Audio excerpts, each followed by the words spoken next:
আসসালামু আলাইকুম সবাইকে, আশা করছি সবাই ভালো আছি।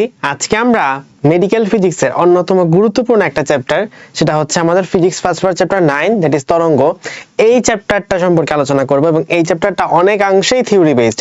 আর থিওরি বেসড হওয়ার কারণে আমরা এই চ্যাপ্টারটা অনেক বেশি কেমন জানি গুজামিল মনে হয়। সো আমরা আজকে ক্লাসের মাধ্যমে ফিজিক্সের চ্যাপ্টার 9 তরঙ্গ, এই চ্যাপ্টারে তোমার মাথায় তরঙ্গের মতো যেরকম প্যাচ গেস লেগে আছে, সব ধরনের প্যাচ খুলে একদম এই চ্যাপ্টারটাকে একটা কমপ্লিট ওভারভিউ দেওয়ার চেষ্টা করব তোমার সাথে।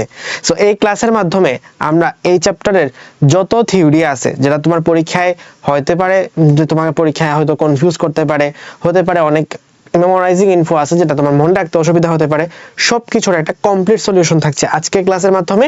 এবং এর পাশাপাশি তুমি আমাদের মেডিম্যাথ হ্যান্ড ক্যালকুলেশন সিরিজ নামে একটা প্লেলিস্ট আছে, যেখানে আমি ফিজিক্সের সবগুলো চ্যাপ্টারের জন্য কোথায় যেসব হ্যান্ড ক্যালকুলেশন প্রয়োজন হয়, ইভেন হ্যান্ড ক্যালকুলেশনের জন্য কিছু কিছু ইম্পর্টেন্ট ভ্যালু মুখস্থ করতে হয়, কিছু কিছু কোয়েশ্চেনের আনসার মুখস্থ করতে হয়, এক্স্যাক্টলি কোন কোয়েশ্চেনে আনসার মনে রাখবা, কোন কোয়েশ্চেনে ভ্যালু মুখস্থ রাখবা, সব কিছু ইচ এন্ড এভরি ডিটেইলস ধরে ধরে আমি এখানে প্লেলিস্টটা ফ্রিতেই কমপ্লিট করে রাখছি।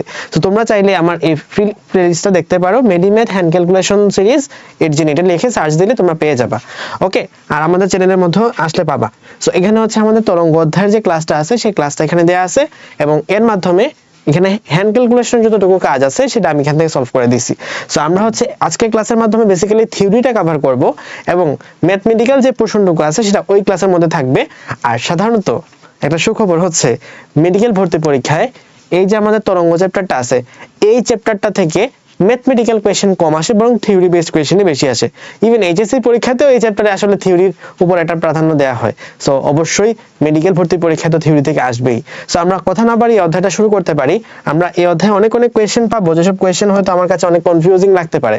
সো কোনো প্যারা নাই, একদম নিশ্চিন্ত মনে খাতা কলম নিয়ে ক্লাসটা করতে থাকো। ইনশাল্লাহ ক্লাসের একদম শেষ মুহূর্তে তুমি আমাকে থ্যাঙ্কস দিতে বাধ্য হবা। সো আমরা স্টার্ট করতে পারি।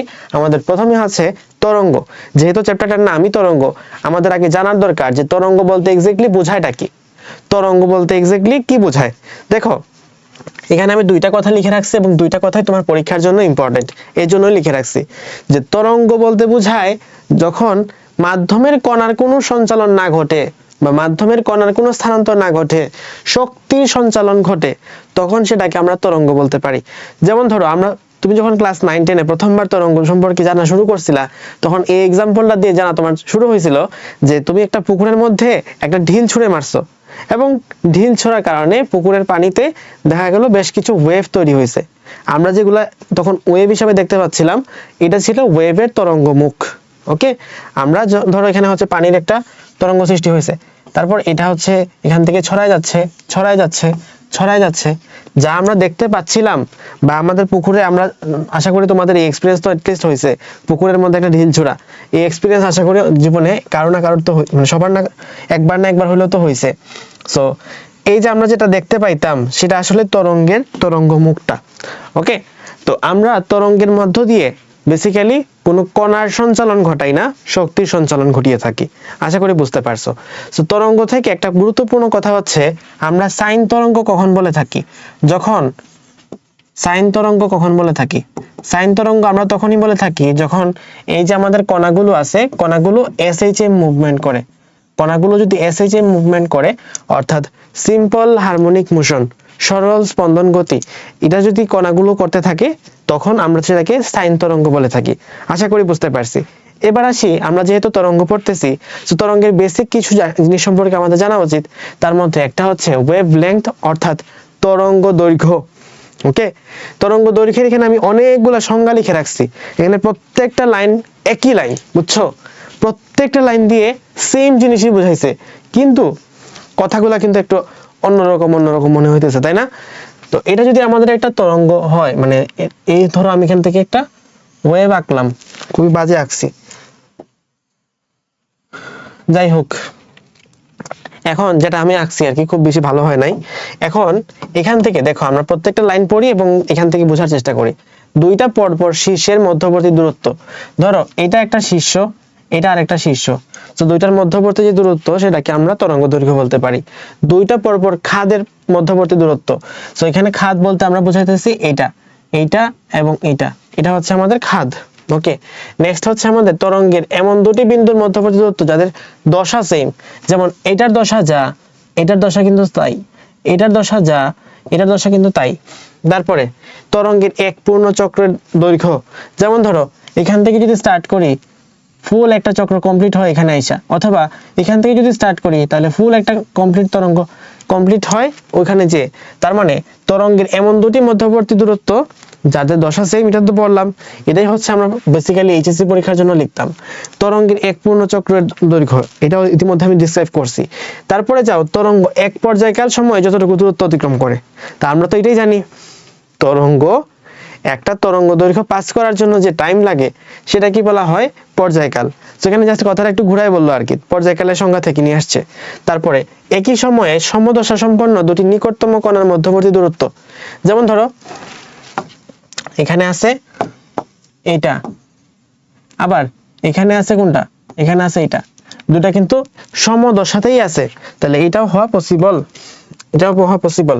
তরঙ্গের এমন দুটি নিকট বিন্দু দূরত্ব যাদের কম্পনের অবস্থা ও গতির দিক একই, কম্পনের অবস্থা গতির দিক একই যে কথা, আর দশা সেম, এটা তো একই কথা তাই না, দশা সেম একই কথা, সেম ভাবে কম্পনের অবস্থা ও গতির দিক একই, এটা দিয়েও দশাটাই বোঝায় আসলে। ওকে, নেক্সট পরপর দুটি সংকোচনের মধ্যবর্তী দূরত্ব, এটা বেসিক্যালি আমরা অনুপ্রস্থ তরঙ্গের জন্য আলোচনা করতেছিলাম, অনুদৈর্ঘ্য কি অনুপ্রস্থ কি সে আলোচনাটা পরে যাব, বাট আপাতত মনে রাখো সংকোচন প্রসারণ এগুলো দেখা যায় অনুদৈর্ঘ্য তরঙ্গে, এবং অনুদৈর্ঘ্য তরঙ্গে একটা সংকোচন একটা প্রসারণ, একটা সংকোচন একটা প্রসারণ এরকম থাকে। সো সংকোচনের পরে আসে প্রসারণ, সংকোচনের পরে আসে প্রসারণ, তো একটা সংকোচন এবং একটা প্রসারণ দুইটা মিলায় হচ্ছে একটা তরঙ্গ দৈর্ঘ্য। তাহলে একটা তরঙ্গের সূচনা থেকে পরবর্তী তরঙ্গ, একটা তরঙ্গের সংকোচন থেকে পরবর্তী তরঙ্গের সংকোচনের আগ পর্যন্ত যে যতটুকু স্পেস বা যতটুকু লেংথ সেটাকে আমরা বলে থাকি ওয়েভলেংথ বা তরঙ্গ দৈর্ঘ্য। সেম গোজ ফর প্রসারণ, একটা প্রসারণের শুরু থেকে আরেকটা প্রসারণের শুরু পর্যন্ত যতটুকু লেংথ সেটাকে আমরা বলে থাকি ওয়েভলেংথ বা তরঙ্গ দৈর্ঘ্য। নেক্সট একটা সংকোচন ও একটা সংকোচনের, একটা সংকোচন ও পরবর্তী সংকোচনের দূরত্ব, এটাই তো মাত্র বললাম। একটা প্রসারণ ও পরবর্তী প্রসারণের দূরত্ব, এটাও মাত্রই বললাম।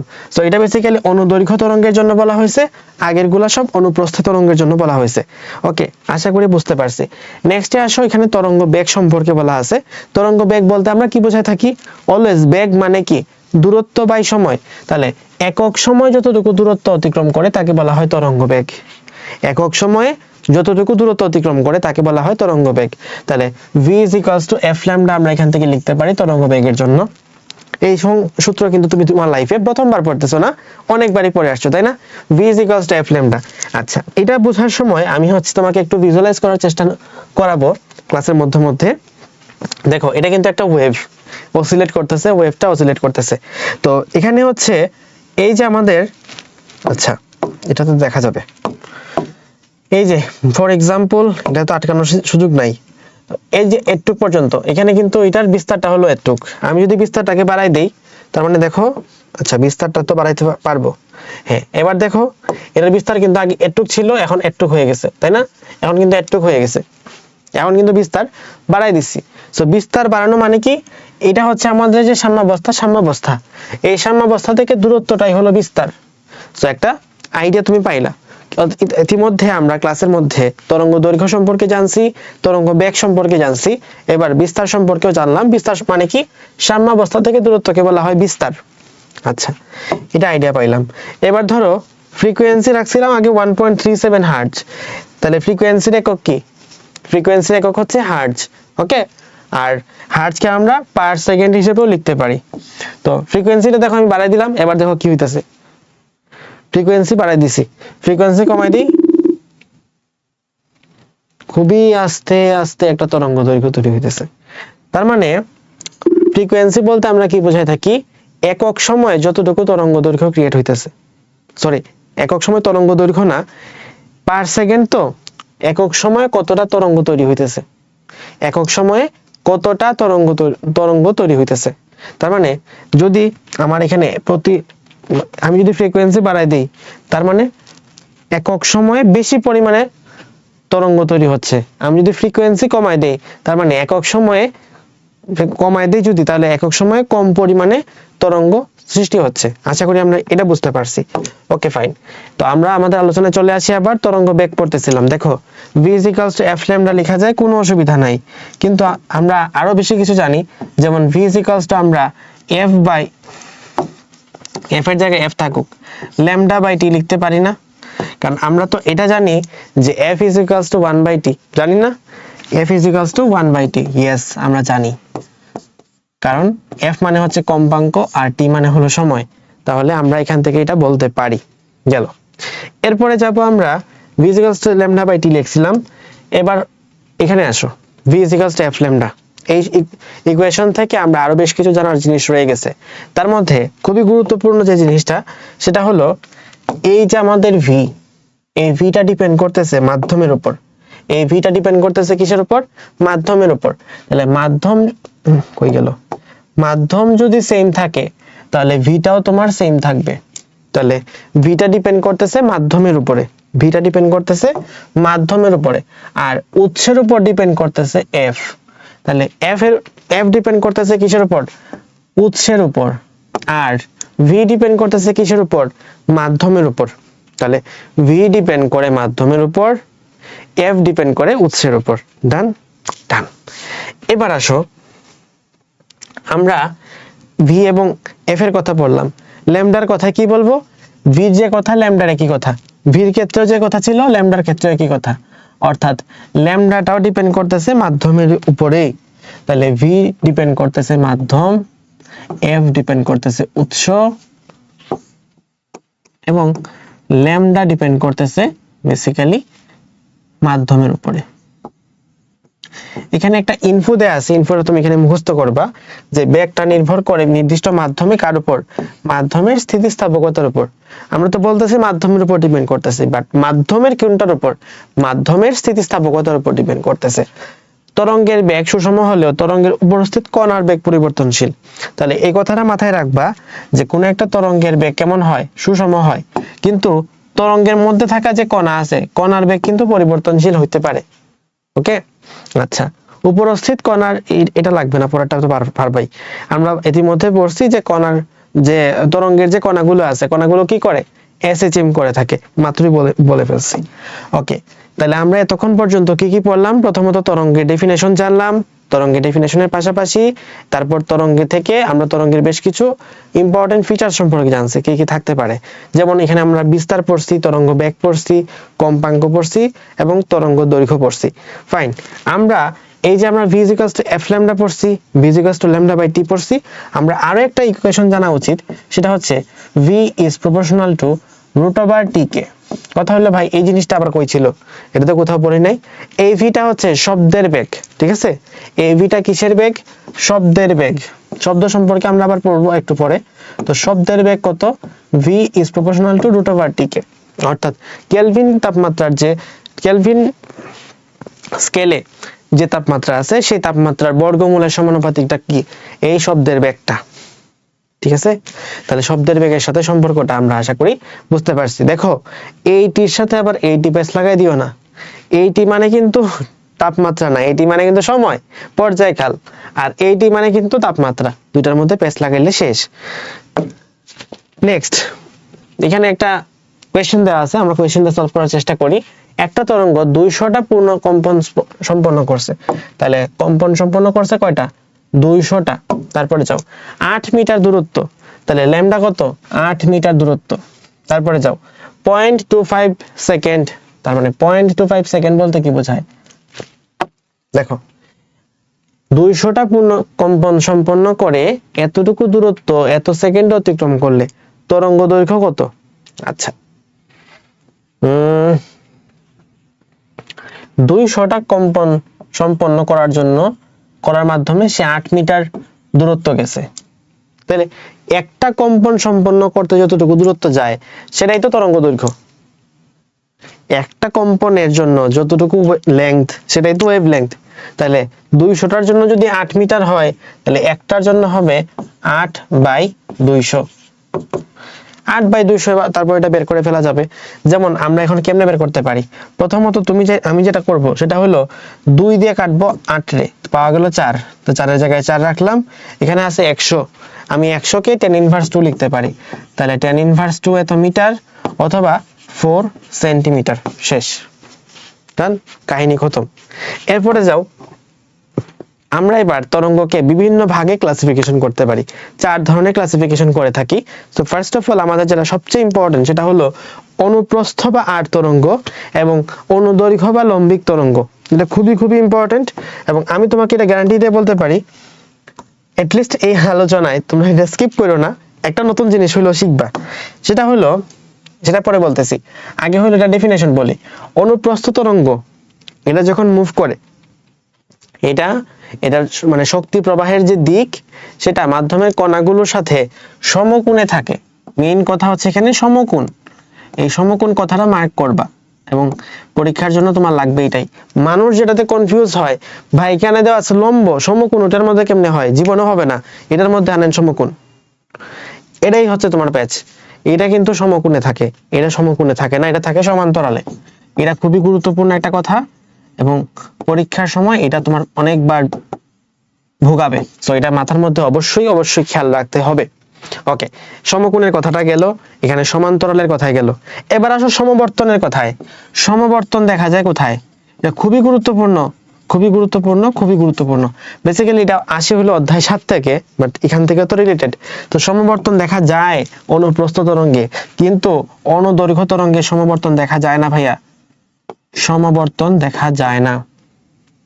ঠিক আছে, তাহলে যদি বলা হয় কোন ধর্মের ভিত্তিতে অনুদৈর্ঘ্য তরঙ্গ এবং অনুপ্রস্থ তরঙ্গকে সেপারেট করা যায়, আনসার কি দিবা? তাহলে আনসার দিবা সমবর্তন। এই সমবর্তনের মাধ্যমে অনুদৈর্ঘ্য বাদ দেওয়া যায়, অনুপ্রস্থকে রেখে দেওয়া যায়। মানে সমবর্তন অনুপ্রস্থ ফলো করে, কিন্তু অনুদৈর্ঘ্যের মধ্যে সমবর্তন থাকে না। ওকে, ডান। তারপরে আসো, এখন অনুপ্রস্থ আর অনুদৈর্ঘ্যের মধ্যে এক্সাম্পলটা পড়া যায়। এক্সাম্পল পড়ার আগে আমি আরেকটা জিনিস শেষ করে নিই, সেটা হচ্ছে আমরা যখন পড়ছি তরঙ্গ শীর্ষ তরঙ্গপাদ, তরঙ্গ শীর্ষ এবং তরঙ্গপাদ এটা দেখা যায় অনুপ্রস্থ তরঙ্গের ক্ষেত্রে।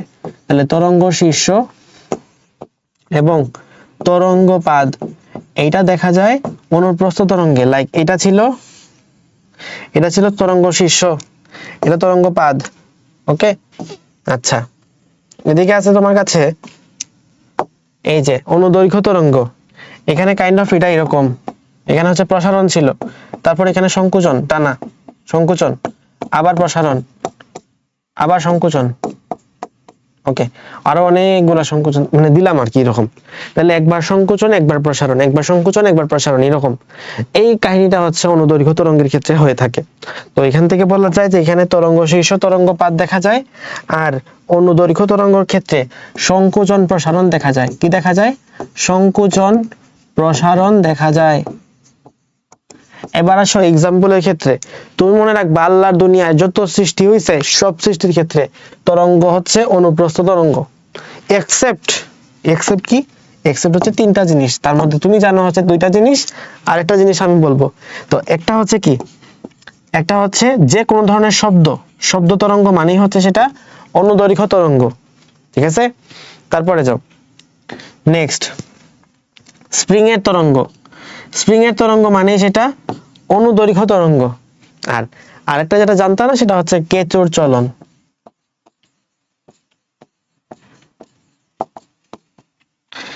কেঁচো একটা প্রাণী, কোন পর্বের প্রাণী বলো? তো কেঁচোর চলনটা হচ্ছে অনুদৈর্ঘ্য তরঙ্গের মধ্যে ইনক্লুডেড। আশা করি বুঝতে পারছো। সো আমাদের বেসিক্যালি আলোচনাটা এতটুকুই ছিল তরঙ্গের এই ক্লাসিফিকেশনটা সম্পর্কে। এবার আসো আমরা তরঙ্গের আরো একটা ক্লাসিফিকেশন পড়বো, সেটা ডিপেন্ড করতেছে মাধ্যম প্রয়োজন নাকি মাধ্যম প্রয়োজন না। সো মাধ্যমের উপর বেস করে আমরা আরো একটা ক্লাসিফিকেশন পড়তেছি। মাধ্যম যদি প্রয়োজন হয় তাহলে সেটাকে বলবো আমরা যান্ত্রিক তরঙ্গ, আর যদি মাধ্যমের প্রয়োজন না হয় তরঙ্গের বিস্তারের মানে তরঙ্গটা সঞ্চালনের জন্য, তাহলে সেটাকে বলবো আমরা তাড়িৎ-চৌম্বক তরঙ্গ। সো আমরা যখন শব্দ নিয়ে কথাবার্তা বলি, শব্দের জন্য কি মাধ্যম প্রয়োজন আছে নাকি নাই? শব্দের জন্য ডেফিনেটলি মাধ্যমের প্রয়োজন আছে। তাহলে শব্দ তরঙ্গ হচ্ছে একটা যান্ত্রিক তরঙ্গ। কিন্তু আলোক তরঙ্গ হলো একটা তাড়িৎ চুম্বক তরঙ্গ, তাই না? তাহলে এটা দিয়ে আমরা এটা ডিফারেন্সিয়েট করতে পারলাম, আশা করি বুঝতে পারছি। সো এখান থেকে বেসিক্যালি এই যান্ত্রিক তরঙ্গ আর তাড়িৎ চুম্বক তরঙ্গ থেকে এতটুকুই আসা উচিত। নেক্সটে যাব, তরঙ্গকে আমরা তিন ভাগে ভাগ করতে পারি এবার।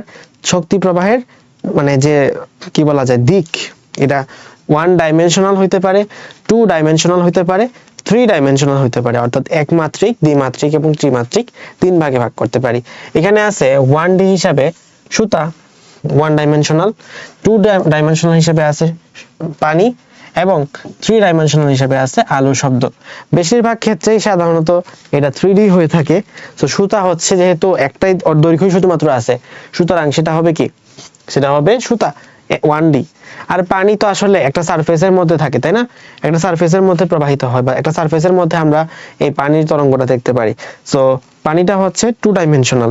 আর যেহেতু আমি যখন শব্দ করতেছি, আমি যখন কথা বলতেছি, কথা বলার সময় এই যে শব্দটা আমার কাছ থেকে তোমার এখানে যাচ্ছে বা এই মাইক্রোফোনে যাচ্ছে, এটা তো বেসিক্যালি একটা মাধ্যমকে বেস করে যাচ্ছে, এবং সেটা হচ্ছে 3D স্পেসে। তাহলে সেটা কি হবে, 3D বা ত্রিমাত্রিক তরঙ্গ। তাহলে তরঙ্গের আরো একটা ক্লাসিফিকেশন পড়া হয়ে গেল। চতুর্থ ক্লাসিফিকেশন পড়ার আগে আমরা এখানে বেশ কিছু জিনিস সম্পর্কে জানবো। তো এর মধ্যে একটা হচ্ছে দশা পার্থক্য এবং পথ পার্থক্যের সম্পর্ক। এটা তোমার মনে রাখা মাস্ট। দশা পার্থক্য, পথ পার্থক্য থেকে মেডিকেলে অনেক বেশি প্রশ্ন আসে, এবং আমি তোমার জন্য এটাকে কয়েকটা স্টার দিয়ে রাখলাম। ওকে, আমি এটাকে কয়েকটা স্টার দিয়ে রাখলাম। দশা পার্থক্য এবং পথ পার্থক্য সম্পর্ক তোমার জানতেই হবে ভাইয়া। দশা পার্থক্য is equals to 2 pi by lambda. আচ্ছা, এটা কি হইলো, উপরেও পাই নিচেও পাই, 2 পাই বাই ল্যামডা ইনটু পথ পার্থক্য। Fine, okay, done. এখান থেকে কিন্তু পরীক্ষা প্রশ্ন আসতে পারে যে ধরো পথ পার্থক্য দেয়া আছে তোমার কাছে, কাইন্ড অফ হয়তো ল্যামডা, কি বলবো, 3 ল্যামডা বাই 4, তোমাকে এটা পথ পার্থক্য দিয়ে রাখছে, জিজ্ঞেস করছে দশা পার্থক্য কত হবে। সো দশা পার্থক্যের জায়গায় তুমি বসাও simply 2 pi by lambda into পথ পার্থক্যের জায়গায় বসাবা 3 ল্যামডা বাই 4। এবার আমরা সলভ করি বা কাটাকাটি করি, ল্যামডা ল্যামডা কাটা, 2 দিয়ে 4 কে ভাগ করলে 2 হবে, আলটিমেটলি आंसर হবে 3 পাই বাই 2। ডান, ওকে, শেষ। এবার আসো আমরা নেক্সট যাই, তরঙ্গের ইকুয়েশন। তো তরঙ্গের ইকুয়েশন সম্পর্কে আমাদেরকে অবশ্যই জানতে হবে, কারণ এটা যদি আমরা না জানি তাহলে আমরা অনেক এমসিকিউ আছে অনুশীলনীতে, যেসব এমসিকিউ অনুশীলনী আমরা সলভ করতে পারবো না। সো আমরা এখানে প্রথমে তরঙ্গের ইকুয়েশনটা লিখি। আমি হচ্ছে এখানে দুই ভাবে লেখা যায়, বুঝছো, দুই ভাবে লেখা যায়। আমরা অধ্যায় 8 এর মধ্যে পর্যায়বৃত্ত গতি যে অধ্যায়টা ছিল সেখানে পড়ছি y is equals to a sin omega t plus del. এখন এই ডেল বলতে বোঝাই তো আদি দশা। সো আমরা এখানে আদি দশাটা আগে থেকে ধরে নিব। আমরা জানি দশা পার্থক্যের যে equation, del is equals to 2 pi by lambda into x, x মানে হচ্ছে পথ পার্থক্য। ওকে, সো আমরা এখানে ডেলের জায়গায় 2 pi by lambda into x এটা বসাই দিব। ওকে, সো আমরা হচ্ছে যদি আমাদের আগের যে ইকুয়েশনটা ছিল অধ্যায় 8 এর মধ্যে y is equals to a sin omega t plus del ছিল, এখানে প্লাস ডেলের জায়গায় 2 pi by lambda into x বসাই দিব, 2 pi by lambda into x। এখন কথা হচ্ছে আগে আমরা শুধুমাত্র প্লাস বসাইছি, ডেলের যে ভ্যালুই হোক, প্লাস ভ্যালুই হোক অথবা মাইনাস ভ্যালুই হোক, আমাদের কোনো কেয়ার করা লাগছে না, কারণ আমরা ডেল হিসেবে ধরে নিছি, এই জন্য প্লাস ডেল দিছি। বাট এখন এই যে ডেলটা পাইছে অর্থাৎ দশা, এটা পজিটিভও হইতে পারে, নেগেটিভও হইতে পারে, এটা বাম থেকে ডানের দিকেও যেতে পারে, বাম থেকে ডান দিকে যাওয়া তরঙ্গ হইতে পারে, ডান দিক থেকে বাম দিকে আসা তরঙ্গ হইতে পারে।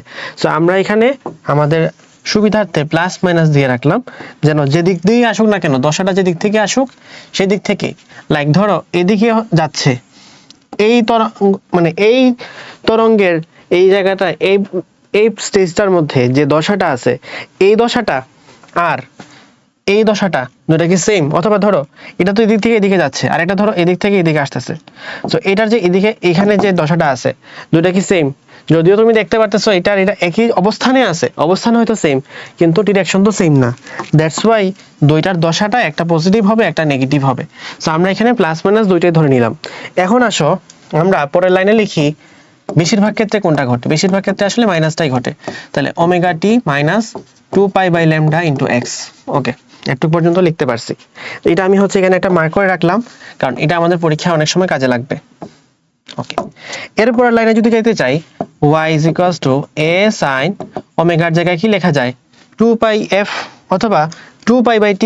তাহলে আমি এখানে লিখলাম 2 pi by capital T small t minus 2 pi by lambda into x। Okay, এরপরের লাইন আমরা কি লিখতে পারি? এরপরের লাইন লিখতে পারি a sin, এখন 2 পাই বাই ল্যামডাটা আমি কমন নিতে চাচ্ছি, তাহলে আমি 2 পাই বাই ল্যামডাটা কমন নিলাম।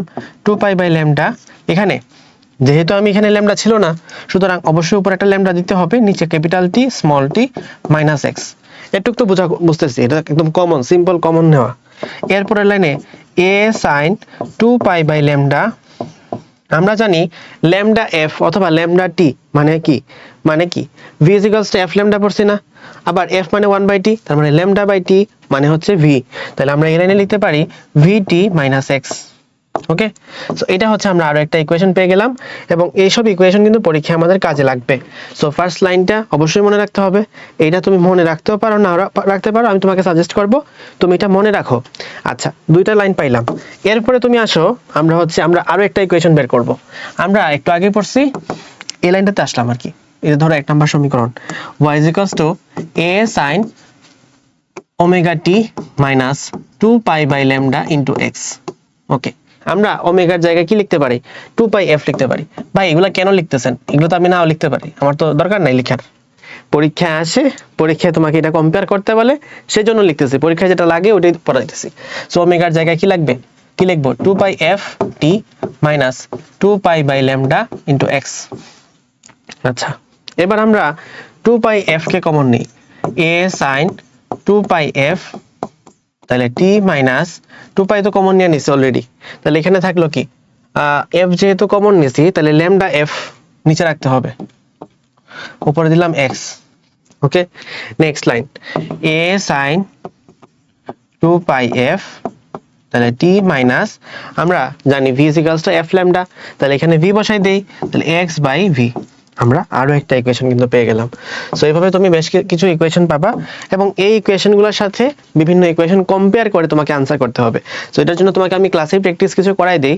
ধরো আমরা যদি প্র্যাকটিস করতে চাই, ধরো এখানে আমাদের ফার্স্ট যে एग्जांपलটা দেয়া আছে y is equals to some 15 sin 10x - 20t, এখানে জিজ্ঞেস করছে v is equals to কত। তুমি দেখো একটু কম্পেয়ার করে, এটা কি এটার সাথে মিলে? a sin সামথিং কিছু একটা আছে t minus x by v, মিলতেছে না। আচ্ছা রাখলাম, এটা দেখি একটু মিলাইয়া, a sin 2 pi by lambda, তারপরে vt মাইনাস x। আচ্ছা, এখানে t ও আছে x ও আছে, এটার মধ্যে x ও আছে t ও আছে, তার মানে এটার সাথে কিন্তু মিলতেছে। ওকে, a sin এখানে t আছে x আছে, অর্থাৎ এটার সাথেও মিলতেছে, এটার সাথেও মিলতেছে, বাট কথা হচ্ছে এখানে 2 পাই বাই ল্যামডা আছে, এখানে 2 পাই বাই ল্যামডা নাই, এবং আমার এই ইকুয়েশনের মধ্যেও 2 পাই বাই ল্যামডা নাই। তার মানে এইটা বেসিক্যালি 1 নাম্বার যে সমীকরণটা আমরা পাইছিলাম, 1 নাম্বার সমীকরণের সাথে ম্যাচ করতেছে। তাহলে 1 নাম্বার সমীকরণটা আমি এখানে লিখে রাখি, এখানে সূত্রটা কি y is equals to a sin omega t minus 2 pi by lambda into x, তাই না? তাহলে আমরা এখানে অলরেডি এই যে 20 আর ওমেগা, দেখো তুমি সিম্পলি মিলাও, a এর ভ্যালু কত, a এর ভ্যালু হচ্ছে 15, তাহলে এই যে 15 পাইছি, এটা কিসের ভ্যালু, a এর ভ্যালু, তাই তো? আচ্ছা, আমরা যদি এখানে মাইনাসটা কমন নিয়ে নেই, তাইলেই তো এখানে জিনিসটা চেঞ্জ হয়ে যায়, তাই না? মাইনাস কমন নিয়ে নিলে, তাহলে এখানে 10x - 20t আছে, আমরা যেহেতু এই যে t এর আগে কত আছে w, আচ্ছা মাইনাস কমন নেওয়ার দরকার নাই, তুমি সিম্পলি এটাকে পরের লাইনে লিখো। আচ্ছা, আমি একটা নতুন পেজ নেই, তাহলে জিনিসটা আর তোমার জন্য কনফিউজিং লাগবে না। এখানে যে কোশ্চেনটা ছিল y is equals to 15 sin 10x minus 20t, আমাকে জিজ্ঞেস করছে v is equals to what। Okay, so আমরা ইকুয়েশনটা সলভ করার চেষ্টা করব। দেখো তুমি নিজেও ট্রাই করতে পারো। আগে প্রথমত আমরা জানি y is equals to a sin omega t minus 2 pi by lambda into x। আচ্ছা, আমরা এটাকে এভাবে না লিখে আমরা তো চাইলেই লিখতে পারি ভাই minus 2 pi by lambda x plus omega t, পারি তো? তাহলে এবার আমরা ওমেগার জায়গায় ওমেগা লিখি, ওমেগা ইকুয়ালস টু কত, ওমেগা ইজ ইকুয়ালস টু -20। তাহলে 2 পাই এফ, আমরা যেহেতু ভিতে আসছিলাম, আচ্ছা ঠিক আছে ভি বের করব। আগে দেখো 2 পাই এফ, তাহলে এখানে 20 হচ্ছে এটার জন্য ভ্যালু, তাহলে পাই এফ সমান কত, পাই এফ সমান হলো 10, তাহলে -10। ওকে, তাহলে পাই এফ এর ভ্যালু হচ্ছে -10, ঠিক আছে রাখলাম। এটা থেকে আমরা হচ্ছে একদম ডাইরেক্ট ভ্যালু বের করতে পারবো, মানে f is equals to -10/λ। এদিকে আসো, আমরা যদি v বের করতে চাই তার মানে f ল্যামডা বের করতে হবে। এখন দেখো -2π/λ is equals to 10 হইতেছে। আমি এটারে ওদিকে নিয়ে গেলাম, তাহলে এই মাইনাসটা চলে গেল এইদিকে, এই 2টা চলে আসবে, এদিকে 2 ছিল ওদিকে 5 হয়ে যাবে, তাহলে 5 গেল। তারপরে ল্যামডা ইজ ইকুয়ালস টু -π/5। ওকে, এবার আসো v is equals two f lambda মিলাও, v is equals two f lambda, f এর ভ্যালু কত, -10/π, এখান থেকে দুইটা লেখা যায়, আর ল্যামডার জায়গায় লেখা যায় -π/5। এবার তুমি আনসার মিলাও সিম্পলি, আনসার মিললে কি হবে, পাই কাটা, মাইনাস মাইনাস প্লাস হয়ে যায়, 5 দিয়ে 10 কে ভাগ করলে 2, তাহলে এটার ভ্যালু হবে 2 মিটার পার সেকেন্ড। দেখছো আনসার কিন্তু ভাইয়া বের হয়ে গেছে। সো এইভাবে কোয়েশ্চেনগুলো সলভ করতে হবে, হয়তো তোমার কাছে একটু জটিল লাগতে পারে, বাট তুমি যদি জাস্ট ইকুয়েশনটার সাথে একটা সামঞ্জস্য করাই ফেলতে পারো, তোমাকে কিন্তু এখানে খুব বেশি তরঙ্গের সমীকরণ দেখাই নাই, এটা পড়ছো আর এটা পড়ছো, এটা যদি তুমি পারো তাহলে একটা কনফিডেন্স নিয়ে পরীক্ষা হলে যেতে পারবা যে আমাকে যে ধরনের প্রশ্নই আসুক না কেন আমি কিন্তু তরঙ্গের ইকুয়েশন থেকে কোয়েশ্চেনের আনসার করতে পারবো। এরকম ভাবে আশা করতেছি তোমরা বাকিগুলো পারবা। আমি এখানে তোমাকে তাহলে নেক্সট কোনটা দেখাবো, ধরো আমি তোমাকে এটা সলভ করে দেখাই, ঠিক আছে চলো। এখানে বলছে আমাকে এফ নির্ণয় করতে, তাহলে এইটার সমীকরণ যেটা, এটাও কিন্তু আমার y is equals to a sin, আচ্ছা এখানে আবার দেখো সাইনের পরে কিন্তু পাই আছে, সাইনের পরে কত আছে, পাই আছে, তাহলে এটা কিন্তু আমার 1 নাম্বার সমীকরণের সাথে মিলতেছে না, বরং এই সমীকরণটার সাথে মিলতেছে, তাই না, y is equals to a sin 2π/λ vt - x, এটার সাথে মিলতেছে। তাহলে আমি এটার জন্য আমি আরো একটা স্লাইড নিলাম, এই কোশ্চেনটাকে লিখতেছি, y is equals to 0.2 sin pi 500t - x, pi 500t - x গেল। এটা হচ্ছে আমার কোয়েশ্চেন দেয়া আছে, এখন এটার সাথে আমি নিকটতম একটা সমীকরণ তরঙ্গের সমীকরণ ম্যাচ করাইতে হবে, তাই তো।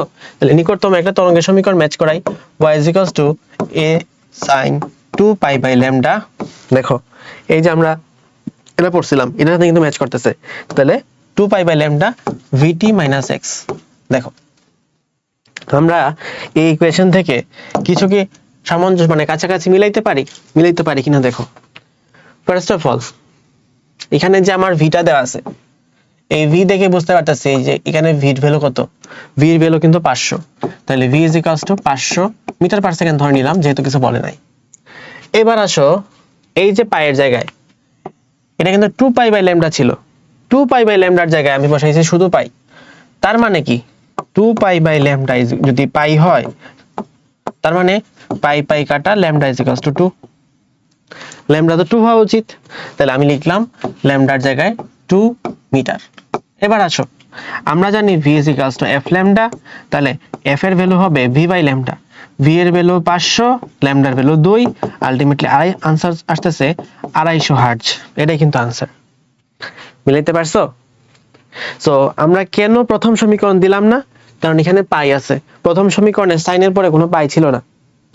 থার্ড ইকুয়েশন কেন দিলাম না, কারণ এখানে vt - x এই ফর্মে আছে, কিন্তু থার্ড যে ইকুয়েশনটা ছিল সেখানে t - x/v ছিল, এটা মিলতেছিল না, এই জন্য হচ্ছে আমরা এইভাবে ম্যাচ করাই নিছি।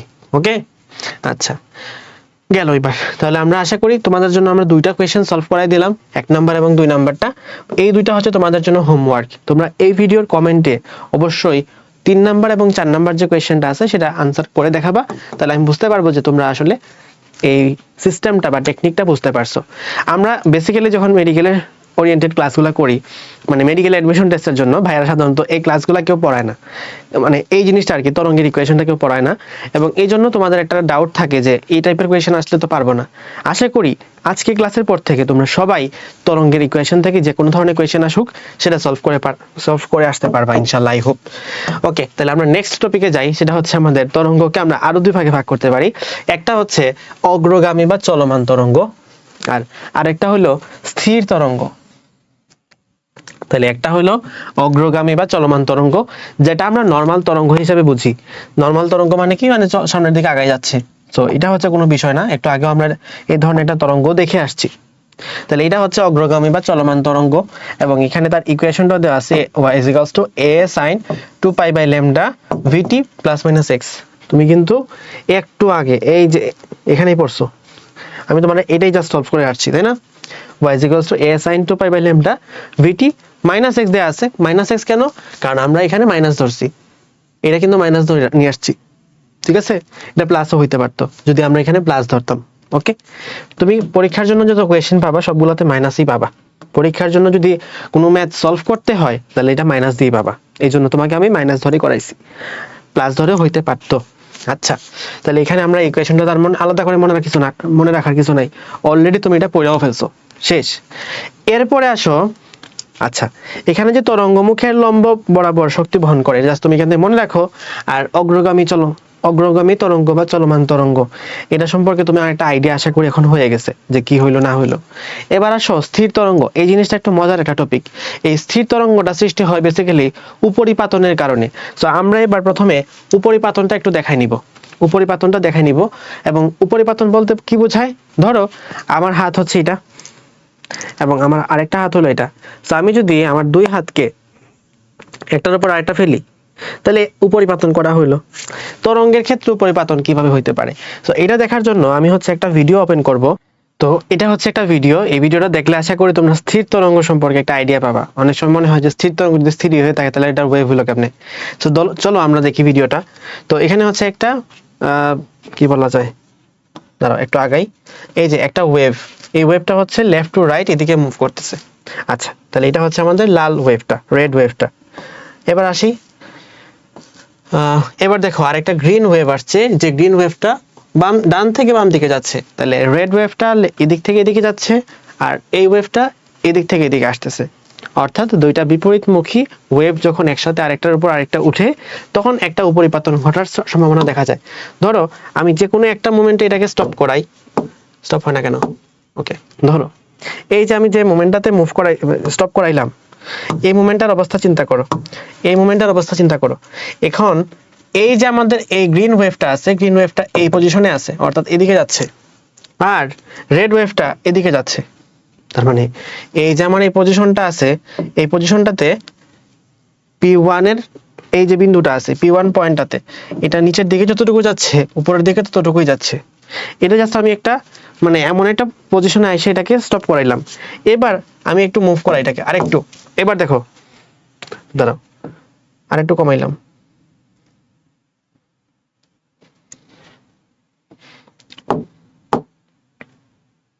এবার ধরো, এবার আমি যে পয়েন্টটাতে নিয়ে আসছি, এবার কি হইতাছে? এবার কিন্তু ভাইয়া এইটা অনেক উপরে আছে, এটা কি আছে? অনেক উপরে আছে। অর্থাৎ গ্রিন ওয়েভটা এখানে যথেষ্ট উপরে আছে, কিন্তু রেড ওয়েভটা এই P1 বিন্দুতে অনেক নিচে আছে। ফলে তাদের মধ্যে যে লব্ধিটা ঘটবে, সেই লব্ধিটা কিন্তু ভেক্টর লব্ধি। আমরা একটু আগেই পড়ছি y ভেক্টর, অর্থাৎ লব্ধি যে তরঙ্গটা আছে, লব্ধি তরঙ্গের যে বিস্তারটা হবে, y বলতে কিন্তু বিস্তার বোঝায়। তাহলে লব্ধি তরঙ্গের বিস্তার প্রথম দুইটা ভেক্টরের মানে প্রথম দুইটা ওয়েভের যে বিস্তার ছিল তার ভেক্টর যোগফলের সমান। তাহলে লব্ধি তরঙ্গের বিস্তার প্রথম দুইটা কি বলা যায়, ওয়েভের প্রথম দুইটা তরঙ্গের লব্ধি বিস্তারের সমান, এবং এই লব্ধিটা হচ্ছে কিন্তু ভেক্টর লব্ধি। তাহলে এবার আসো, এখানে কি আছে? এটা কিন্তু এরকম উপরে আছে, আবার এটা নিচ দিকে হয়ে আছে। অর্থাৎ আমি দেখতে পাচ্ছি, ধরো এই পজিশনটার কথা চিন্তা করো, এটা উপরে যতটুকু আছে নিচে অতটুকুই আছে, কিন্তু এটার মধ্যে আবার দেখো লালটা বেশি আছে, সবুজটা কম আছে। P4 এদিকে যতটুকু লালটা, সবুজটাও এতটুকুই। অর্থাৎ লাল এবং সবুজ দুইটা কিন্তু একই পয়েন্টে আছে। এবং P5 এর কথা চিন্তা করো, সবুজটা বেশি লালটা কম। P6 এ সবুজটা যতটুকু লালটা ততটুকু। P7 এ সবুজটা কম লালটা বেশি। তাহলে আমরা যখন ভেক্টর লব্ধি করব, ভেক্টর লব্ধি করলে কি হয়, এইটার যে স্টেটটা আছে সেটা তোমাকে একটু পরে এখানে তুমি দেখতে পারবা। সো এখানে হচ্ছে আমরা ডাইরেক্ট একদম ভেক্টর লব্ধি পাবো। ভেক্টর লব্ধিটা এই যে ভেক্টর লব্ধিটা এখানে দেওয়া আছে বিভিন্ন মোমেন্ট পর পর। ধরো আমরা দেখছিলাম বারবার যে P2 যে পজিশনটা ছিল এটাতে উপরে যতটুকু যায় নিচে অতটুকুই যায়। ফলে উপরে যদি হয়ে থাকে ধরো +5, নিচে হয়ে থাকবে -5, তো প্লাস আর মাইনাস আলটিমেটলি এটার ভেক্টর যে লব্ধিটা আছে ভেক্টর লব্ধিটা 0 হয়ে যাবে, তাই না? তো এই জন্য সবসময় এই P2 পজিশন যেটা আছে, P2 পজিশন সবসময় এখানে কি থাকে, এই জায়গাটাতেই থাকে। অর্থাৎ এই যে অংশটুকু আছে যেখানে বিস্তার শূন্য থাকে, যে পয়েন্টে স্থির তরঙ্গের যে পয়েন্টে বিস্তার শূন্য থাকে সেই পয়েন্টকে বলে থাকি আমরা নিস্পন্দ বিন্দু। এরকম ভাবে তুমি আমাকে আরো একটা নিস্পন্দ বিন্দু দেখাও, এটা কিন্তু P6। ইয়েস, তাহলে P2 হচ্ছে একটা নিস্পন্দ বিন্দু, P6 হলো আরেকটা নিস্পন্দ বিন্দু। ডান। এবার আসো আমরা যদি P1 3 4 এগুলোর কথা চিন্তা করি, তুমি দেখো P4 যে পজিশনটা ছিল, P4টা কিন্তু সবচেয়ে উপরে। দেখো বাকি অন্যগুলোর বিস্তারের কথা চিন্তা করো, এখানে কিন্তু P4 এর যে বিস্তার, P4 এর বিস্তারটা সবচেয়ে বেশি। P4 এর বিস্তারটা সবচেয়ে বেশি, কারণ কি? কারণ প্রথম যে ওয়েভটা ছিল আর সেকেন্ড যে ওয়েভটা ছিল দুইটা সবসময় একই দিকে থাকে এবং বলা যায় যে দুইটা কি করা যায়, মানে দুইটার একটা লব্ধি কাজ করে।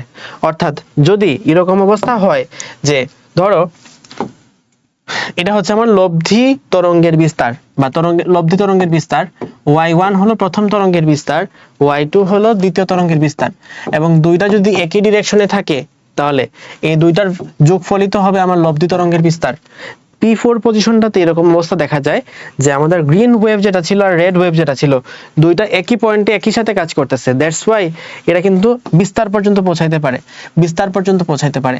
আর স্থির তরঙ্গের ক্ষেত্রে যার বিস্তার সবচেয়ে বেশি তাকে বলা হয় সুস্পন্দ বিন্দু। তাহলে আমরা P2 পয়েন্ট পাইলাম, P6 পয়েন্ট পাইলাম, এই দুইটা পয়েন্টকে বলা হয় নিস্পন্দ বিন্দু। ওকে, আর এটা কই গেল, আবার চলে গেল কেন?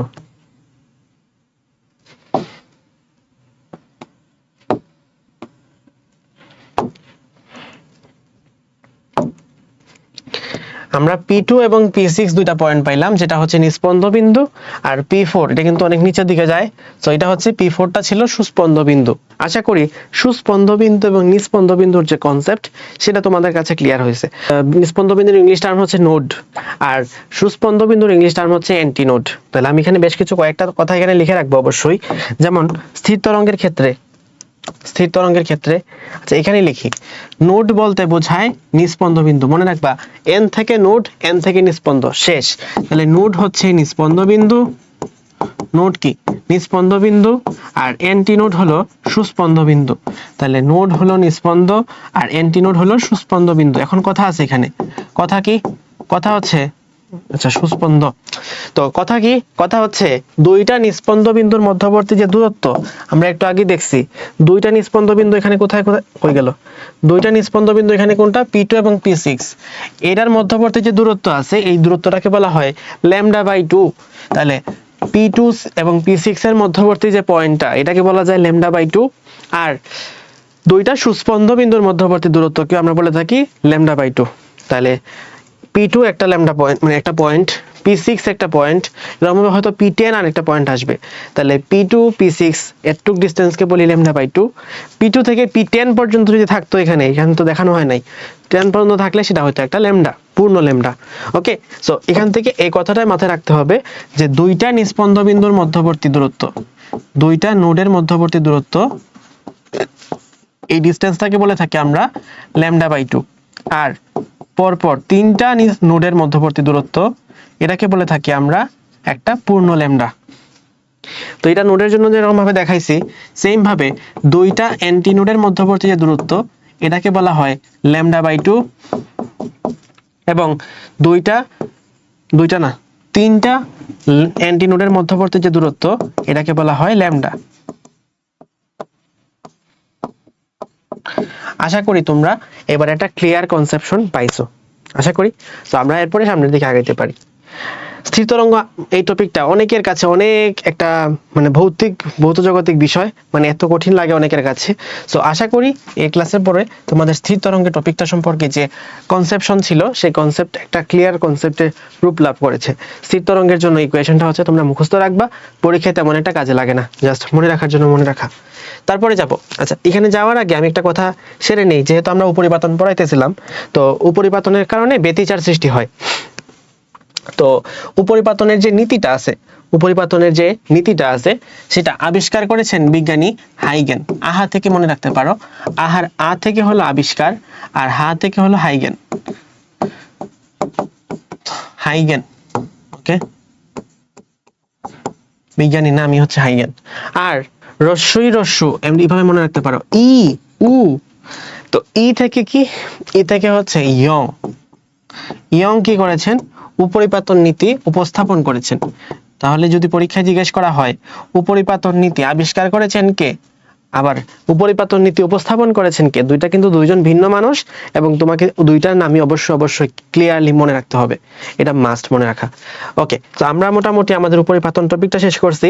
এরপর এখানে ব্যতিচারে কিছু কথা রয়ে গেছে। ব্যতিচার সম্পর্কে আমরা ফিজিক্সের সেকেন্ড পেপার চ্যাপ্টার 7-এ খুব ভালো মতোই জানি। তো ব্যতিচার কি আছে, দুই ধরনের ব্যতিচার হইতে পারে, একটা হলো স্থানিক ব্যতিচার আর আরেকটা হলো কালিক ব্যতিচার। তাহলে আমরা এখানে কালিক ব্যতিচারটা লিখি। তখন পর্যন্ত আমরা বেসিক্যালি স্থানিক ব্যতিচারটা পড়ছি, এবং স্থানিক ব্যতিচারটা কিসের এক্সাম্পল, স্থির তরঙ্গের এক্সাম্পল, মানে স্থির তরঙ্গ হচ্ছে স্থানিক ব্যতিচারের এক্সাম্পল। আর কালিক ব্যতিচার এর এক্সাম্পল হচ্ছে আমরা কিছুক্ষণ পরে পড়বো, সেটা হচ্ছে স্বরকম্প বা বিট। Okay fine. এবার আসো, নেক্সট টপিক হচ্ছে আমাদের মুক্ত কম্পন, পরবশ কম্পন এবং অনুনাদ। খুবই গুরুত্বপূর্ণ জিনিস। সো মুক্ত কম্পনের ক্ষেত্রে, মুক্ত কম্পন থেকে মনে রাখবা, যেটা ধরো একটা দোলনা দুলতেছে, তুমি সিম্পলি ও যেভাবে দুলার কথা ওভাবে, ওই মানে তোমার নিজের কোনো ফোর্সের কারণে তুমি ফোর্স দিচ্ছ তাই এটা চলতেছে, এরকম না। দোলনা দুলতেছে, যাচ্ছে, আসতেছে, যাচ্ছে, অর্থাৎ প্রাকৃতিকভাবে দোলার জন্য দোলনার গতি তো আমরা জানি একটা স্পন্দন গতি।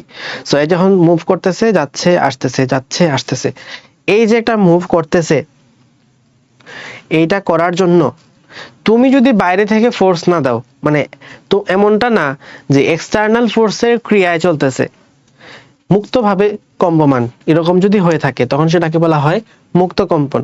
এটার সবচেয়ে ভালো এক্সাম্পল তোমাকে দিতে পারতাম, সেটা হচ্ছে একটা কি বলা যায়, টিউনিং ফর্কের ক্ষেত্রে এটা খুব ভালো দেখা যায়। টিউনিং ফর্ক আশা করি তোমরা দেখছো লাইফে, অথবা নাও দেখতে পারো, মেডিকেল লাইফে দেখতে পারবা, তোমাদের এমবিবিএস এর ফার্স্ট ইয়ারে এটা আছে। সো এখানে কি করা হয়, একটা টিউনিং ফর্ক, এটা নিয়ে হাতের মধ্যে একটা বাড়ি দেওয়া হয়, দিলে দেখা যায় কাঁপতে থাকে, এভাবে কাঁপতে থাকে, বুঝছো? তো এটা হচ্ছে একটা মুক্ত কম্পন, সরি পড়ে গেল। আচ্ছা, এবার আসো পরবশ কম্পন কি, তুমি দোলনাটা দুলতেছিল, তুমি কি একটা ঠেলা দিছো, দিয়ে হচ্ছে এখন দোলনাটা আরো বেশি দুলতেছে। এই যে তুমি একটা ধাক্কা দিছো, ধাক্কা দেওয়ার কারণে যে কম্পনটা হয়েছে সেটা হচ্ছে পরবশ কম্পন। ওকে, আর অনুনাদ বলতে কি বোঝায়, অনুনাদ বলতে বোঝায় যদি মুক্ত কম্পন আর পরবশ কম্পনের জন্য তুমি যে মানে ধাক্কাটা দিছো, এই ফোর্সের কারণে যে কম্পনটা সৃষ্টি হবে, তাহলে মুক্ত কম্পন অর্থাৎ দোলনাটা আগে থেকে যে বেগে চলতেছিল, যে কম্পনে চলতেছে, তুমি সেম একটা থার্স দিছো, যার কারণে আরো সিমিলার মানে সমান আগে যতটুকু কম্পন ছিল এখন এক্স্যাক্টলি অতটুকুই কম্পন সৃষ্টি হয়েছে, তখন সেটাকে বলে থাকি আমরা অনুনাদ। এবং অনুনাদের ইংলিশ টার্মটা মাস্ট মনে রাখতে হবে, সেটা হচ্ছে কি, সেটা হচ্ছে রেজোনেন্স, পরীক্ষায় প্রায়শই আসে। এখন আসো, মুক্ত কম্পন কিসের উপর নির্ভর করে, মুক্ত কম্পন নির্ভর করে ঘনত্ব, আকৃতি, স্থিতিস্থাপকতার উপর। তো এই যে আমাদের ঘনত্ব আছে, ঘনত্বের সাথে এটা কিভাবে নির্ভরশীল, ঘনত্বের সাথে হলো ব্যস্তানুপাতিক ভাবে নির্ভরশীল, অর্থাৎ যার ঘনত্ব বেশি তার ক্ষেত্রে মুক্ত কম্পনের কম্পাঙ্ক কম হয়, ব্যস্তানুপাতিক। আর স্থিতিস্থাপকতার উপর সমানুপাতিকভাবে নির্ভরশীল। যার স্থিতিস্থাপকতা বেশি তার ক্ষেত্রে কম্পাঙ্কটাও এখানে বেশি হবে। ওকে, সমানুপাতিকভাবে নির্ভর করে। আর আকৃতির ক্ষেত্রে কি বলা যায়, যার ক্ষেত্রে যেটা ছোট এবং মোটা হলে এখানে মুক্ত কম্পনটা বেশি হয়। ওকে, সো মোটামুটি মুক্ত কম্পন থেকে এই কথাটা থাকলো। মুক্ত কম্পনের ক্ষেত্রে সাধারণত বিস্তার কম হয়।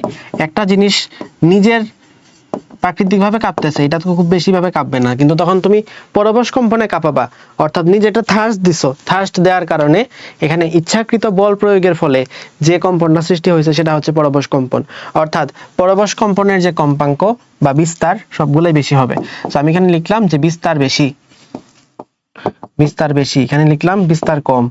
আর সবচেয়ে বেশি কার? সবচেয়ে বেশি হচ্ছে অনুনাদের। সবচেয়ে বেশি হচ্ছে বিস্তার কার? অনুনাদের বিস্তার সবচেয়ে বেশি। ওকে, এখানে একটা পার্থক্য করা হয় পরবশ কম্পনের সাথে অনুনাদের, সেটা হলো পরবশ কম্পন যখন সৃষ্টি করা হয়, মানে ধাক্কা দেওয়ার বেশ কিছু সময় পর অতিবাহিত হয়ে যাওয়ার পরে তারপর নিয়মিতভাবে কাঁপতে থাকে। আর অনুনাদ অল্প কিছু সময় পরে নিয়মিতভাবে কাঁপতে থাকে। তাহলে বলা যায় যে এটা অল্প সময় পর নিয়মিত হয়, অল্প সময় পর নিয়মিত হয়। আর যেটা পরবশ কম্পন আছে সেটা বেশ কিছু সময় পরে নিয়মিত হয়। তাহলে এটা হচ্ছে বেশ কিছু সময় পরে নিয়মিত হয়। ওকে, তাহলে বেশ কিছু সময় পরে নিয়মিত হয়। এবার আসো আমরা যদি অনুনাদের কথা বলি, এখান থেকে একটা কথা বলা যাবে। দেখো, আমি একটা ধার্সটা দিলাম, যার কারণে দোলনাটা আগে যতটুকু মুভ করতো এখন বেশি জোরে মুভ করতেছে, বেশি জোরে দুলতেছে। এখন আমি কিন্তু যে কোনো বলে প্রয়োগ করলেই সেটা পরবশ কম্পন হবে, বাট এক্স্যাক্টলি যদি দোলনাটা আগে যে কম্পাঙ্কে কম্পিত হচ্ছিল এক্স্যাক্টলি ওই কম্পাঙ্ক দিতে পারি, তখনই সেটা অনুনাদ হবে। তার মানে আমরা বলতে পারি সকল অনুনাদই পরবশ কম্পন, কিন্তু সকল পরবশ কম্পন অনুনাদ না। পরবশ কম্পন তখনই অনুনাদ হবে যখন মুক্ত কম্পনের কম্পাঙ্ক আর যে থার্সটা আমি দিছি, যে বলটা প্রয়োগ করছি, সেই বলের প্রয়োগে সৃষ্ট কম্পাঙ্কটা ইকুয়াল হয়। আশা করি বুঝতে পারছো? না বুঝে থাকলে অবশ্যই কমেন্টে জানাবা, আমি তোমাকে আরো ডিটেইলসে বোঝানোর চেষ্টা করব।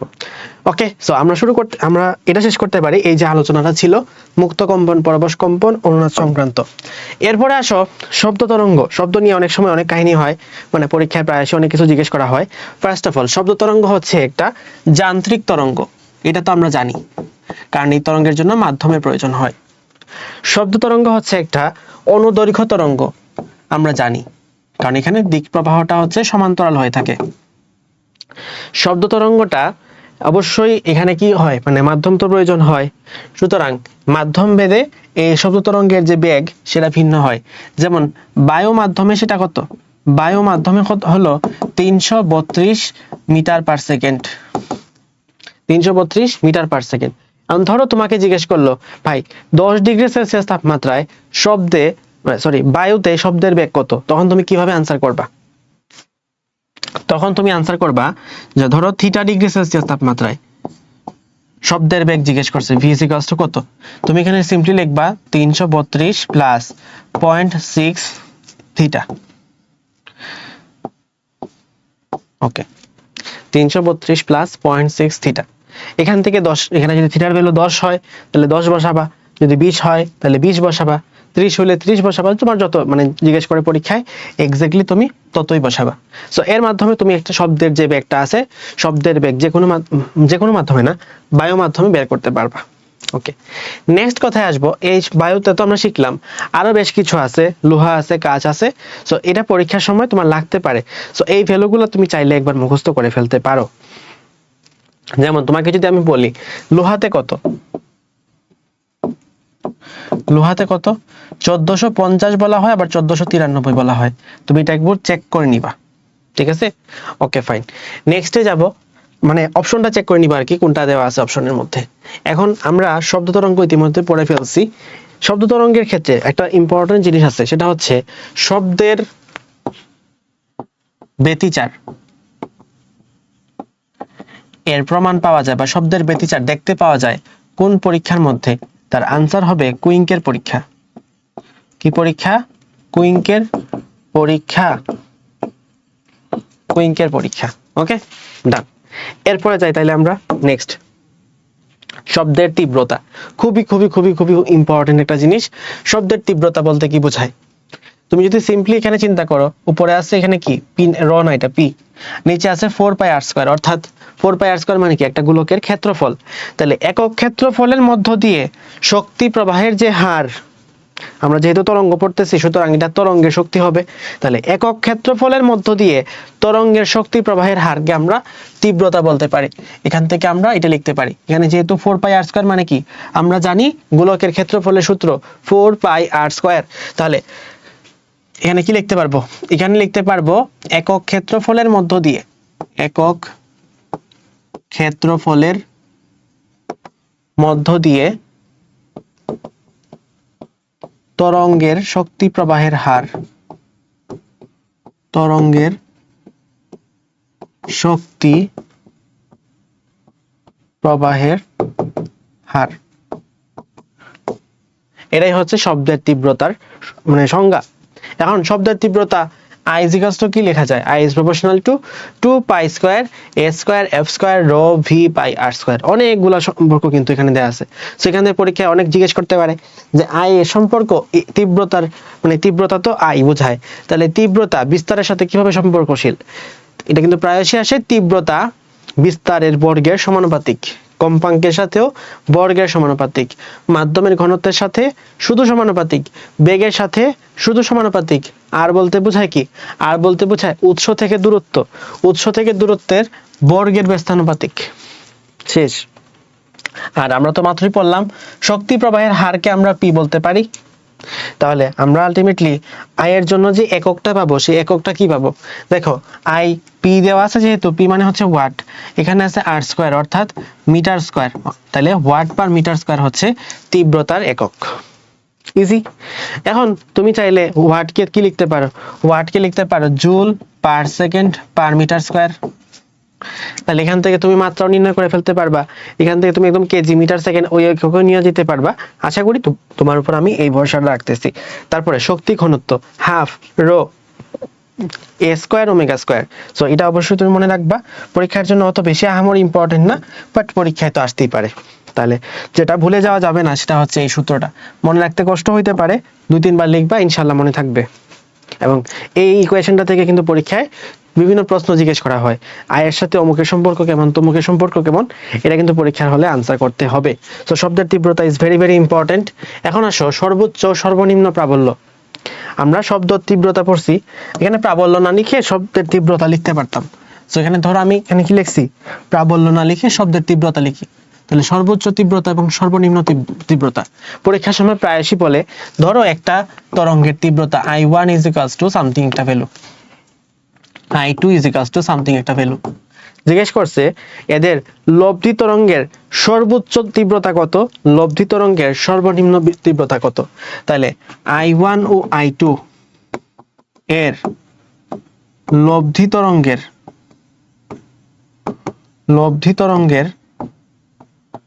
সর্বোচ্চ তীব্রতা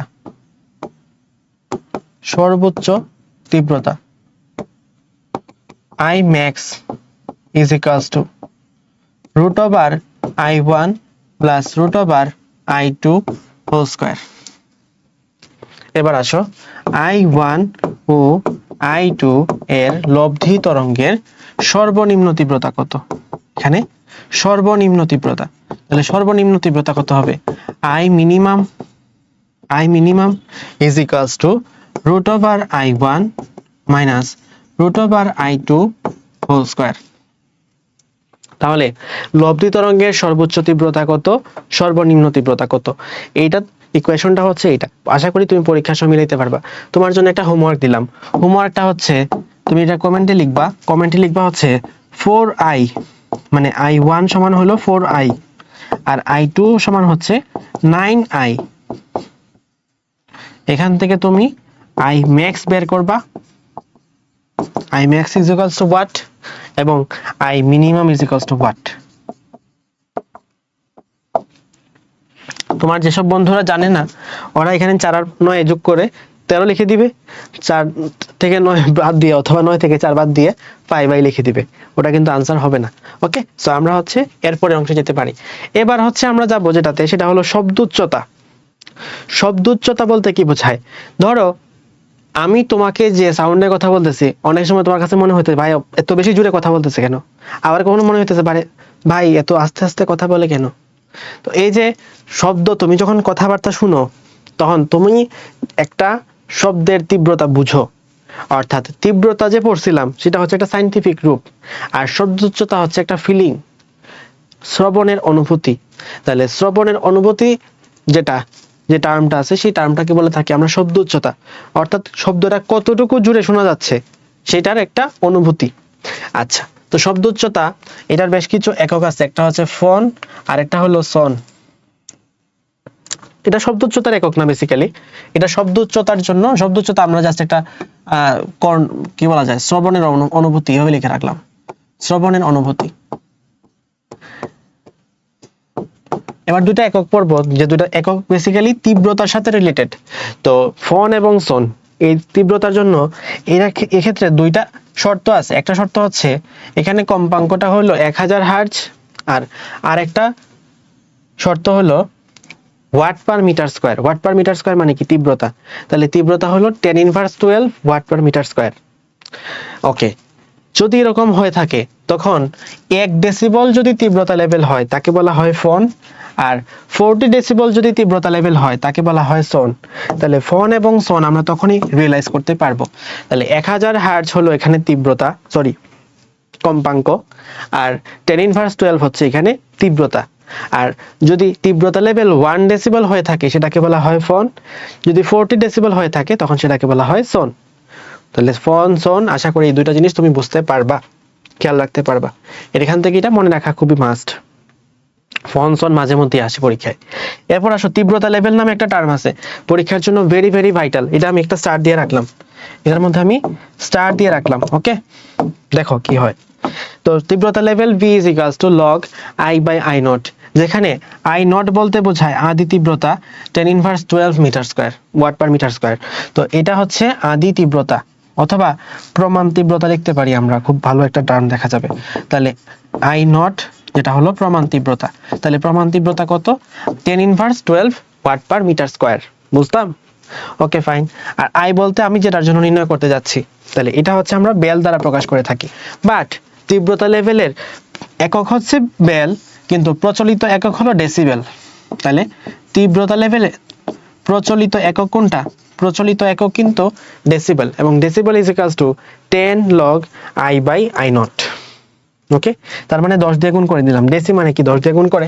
তাহলে ধরো তোমাকে পরীক্ষায় জিজ্ঞেস করছে I সমান 10^6 এত ওয়াট পার মিটার স্কয়ার, তাহলে জিজ্ঞেস করছে ডেসিবেল সমান কত, বের করতে পারবে না? খুবই ইজি। তাহলে ডেসিবেল সমান কত হবে?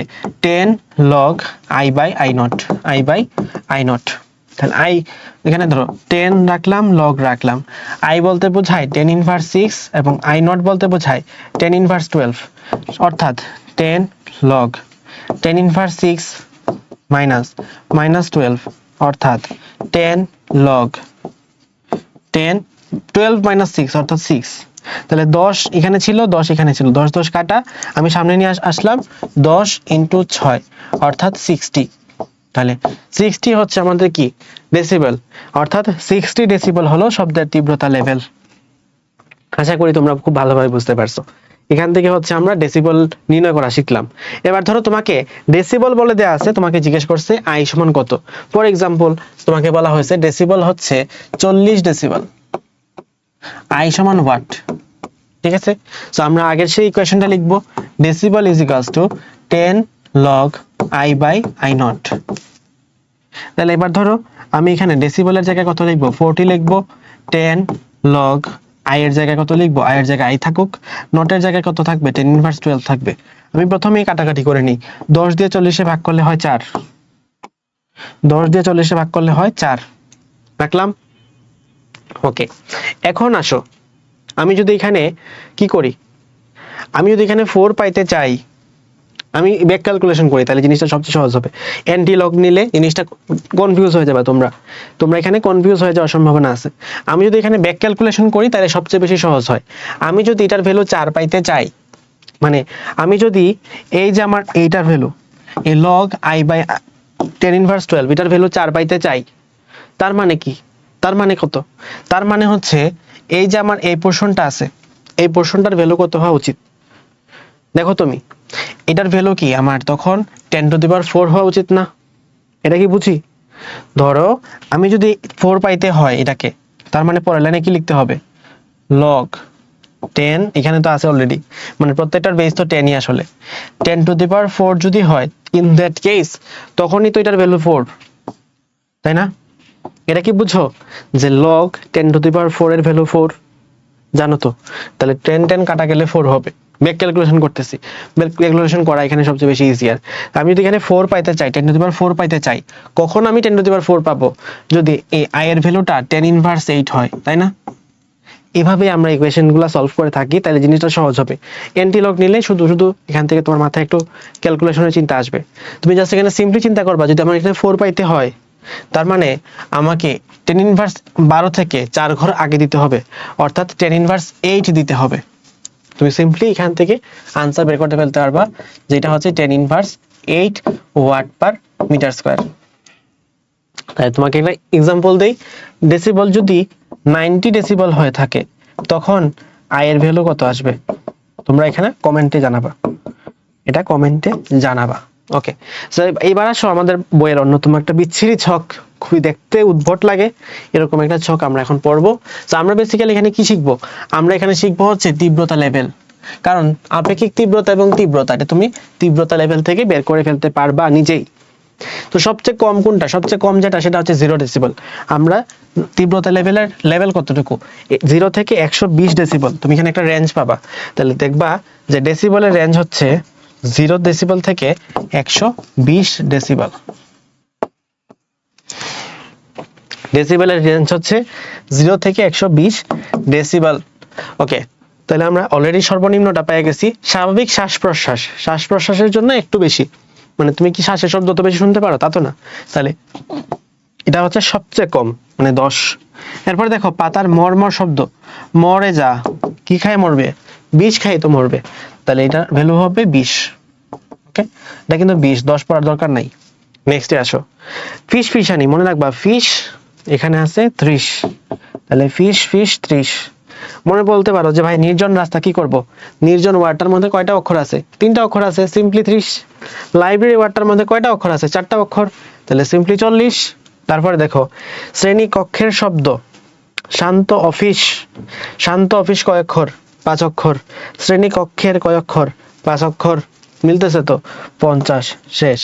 তারপরে স্বাভাবিক কথাবার্তা, দেখো 7 থেকে 60, তাই না, 7 থেকেই তো 60 হয়, তাহলে 7 থেকে 60, তাহলে 60 থেকে আমাদের আনসার মিলে গেল 60, শেষ, ইজি। নেক্সট, এখানে একটু মিস্টেক আছে, এখানে হচ্ছে এটা কোলাহলপূর্ণ অফিস হবে না, এটা হচ্ছে ব্যস্ততম রাস্তা, ব্যস্ততম রাস্তা। আচ্ছা, এখানে দেখো শত, মানে দন্ত স আছে তো আছে, দন্ত স এবং স, দন্ত স এবং ত দিয়ে দুনিয়াতে একটা ওয়ার্ড বানানো যায়, তাই না, 2 অক্ষরের, সেটা হচ্ছে 7, তাহলে 7 থেকে 70 মনে রাখা ইজি, শেষ। তারপর দেখো সাধারণ কারখানা, 1 2 3 4 5 6 7 8, 8 থেকে 80 ইজিলি মিলে। কারখানার কোলাহল, 1 2 3 4 5 6 7 8 9, মিলছে, মিললো। 1 2 3 4 5 6 7 8 9, মিলছে, মিললো। 1 2 3 4 5 6 7 8 9, মিলছে, মিলছে। তার মানে পরীক্ষায় কিন্তু আমারে আনসার দেয়াই আছে, জাস্ট আমি গুনে গুনে বের করব আনসার কত। দেখছো কত সহজ। এরপরে মিলাও জেট প্লেনের শব্দ, আবার তুমি পাতাল রেলও পড়তে পারো, যে পাতাল রেল। মনে রাখবা তুমি আকাশে যাও আর পাতালে যাও, সব জায়গা থেকে আমি তোমাকে খুঁজে বের করব। তো এই যে আকাশ এবং পাতাল সব জায়গাতেই রাজত্ব আছে, 100 যে হচ্ছে একাই 100 তারই তো রাজত্ব থাকবে। সুতরাং 100 থেকে মনে রাখবা যে সে আকাশেও আছে পাতালেও আছে, তার মানে কি পুরোটা জুড়ে আছে 100%। 100% ক্ষমতা আছে তার। জেট প্লেন এবং পাতাল রেল, অর্থাৎ আকাশে উড়ে জেট আর মাটিতে মানে পাতালে যায় পাতাল রেল, এই দুটা থেকে 100 মনে রাখবা। বজ্র, এটা ভাই মনে রাখা খুবই টাফ, মানে এটা মাথায় থাকে না, সেটা বাদ, যেটা মনে থাকবে না ওটাই 110। আর যেটা শুনতে মানে দেখো লিখেই আছে কানে বেদনা সৃষ্টিকারী। কানে বেদনা সৃষ্টিকারী মানে কি, এটা হচ্ছে হাইয়েস্ট লেভেল, এর চেয়ে বেশি আর শোনা যায় না। এটা হচ্ছে 120 ডেসিবেল। আশা করি বুঝতে পারছো। ওকে, এবার আসো, এখানে সবগুলো ভ্যালু দেওয়া আছে, মুখস্থ করতে হবে এগুলো তোমাকে। বিস্তারের সর্বনিম্ন ভ্যালু হচ্ছে, সর্বনিম্ন রেঞ্জ 10^11 থেকে 10^5 মিটার। কম্পাঙ্কের সর্বনিম্ন রেঞ্জ হচ্ছে 20 হার্জ, সর্বোচ্চ হলো 20,000 হার্জ। এখানে দেখো, এখানে আছে কি আই তীব্রতা, প্রমাণ তীব্রতা হলো 10^12 আর সর্বোচ্চ তীব্রতা হলো 1 watt per metre square. Bel হলো 0 থেকে 12 বেল, আর ডেসিবেল হলো 0 থেকে 120 ডেসিবেল। ওকে, ডান। এরপরে যাব, এরপরে কি আছে, বিট বা স্বরকম্প। সো বিট বা স্বরকম্প বোঝানোর আগে তোমাকে একটা ভিডিও দেখাবো। তো আমরা হচ্ছে এখানে অনলাইন টোন জেনারেটর থেকে কিছু সাউন্ড শুনবো। এখানে যে স্মার্ট বোর্ডের মধ্যে যে সাউন্ডটা আছে, সেই সাউন্ডটা আমার এখানে মাইকের মধ্যে আসবে, মাইক থেকে এটা তোমরা এখন শুনতে পারবা। তো এটা সাউন্ডটা একটু শোনার চেষ্টা করবা। এখানে হচ্ছে কি, আমি এখানে 440 ডেসিবেল 440 ডেসিবেল দিচ্ছি। এরপরে দেখবা আমি আরেকটা দিচ্ছি, আচ্ছা এখানে তো এটা কাজ করবে না। তো 440 ডেসিবেল দিচ্ছি, আমি এটা একটু ওপেন করলাম, প্লে দিলাম, সাউন্ড তোমরা শুনো, আশা করি শুনতেছো। অবস্থা খারাপ। এবার হচ্ছে আমরা এটাতে যাই, এটাতে আসলাম, এটাকে আমি 442 ডেসিবেল দিব, 442 ডেসিবেল।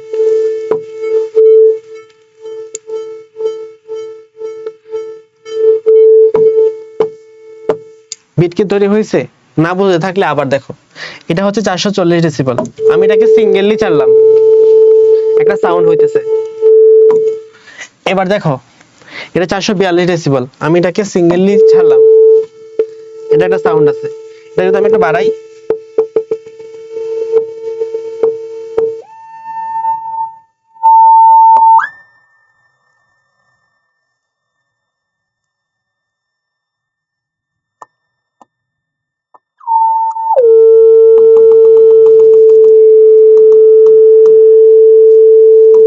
ওকে, তাহলে তোমরা দুইটা সাউন্ড শুনছো এখান থেকে।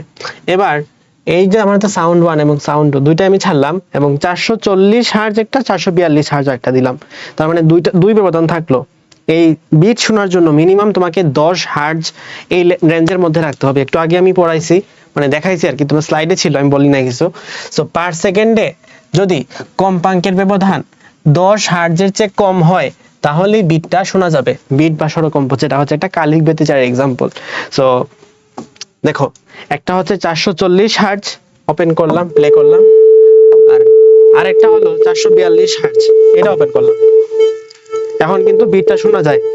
ওকে, আমি স্টপ করে দিলাম, কারণ আমার মাথা ঘুরাইতেছে এটা শুনতে শুনতে। ওকে, গেল। তাহলে বিট বা স্বরকম্প থেকে তুমি মিনিমাম এই আইডিয়াটুকু পাইছো, যেখানে কি হইতে হবে, স্বরকম্পটা ক্ষেত্রে কম্পাঙ্ক প্রায় সমান হইতে হবে, একই হওয়া যাবে না, একই হওয়া যাবে না, একই হইলে কিন্তু শোনা যাইতো না, একই হওয়া যাবে না, কিন্তু প্রায় সমান।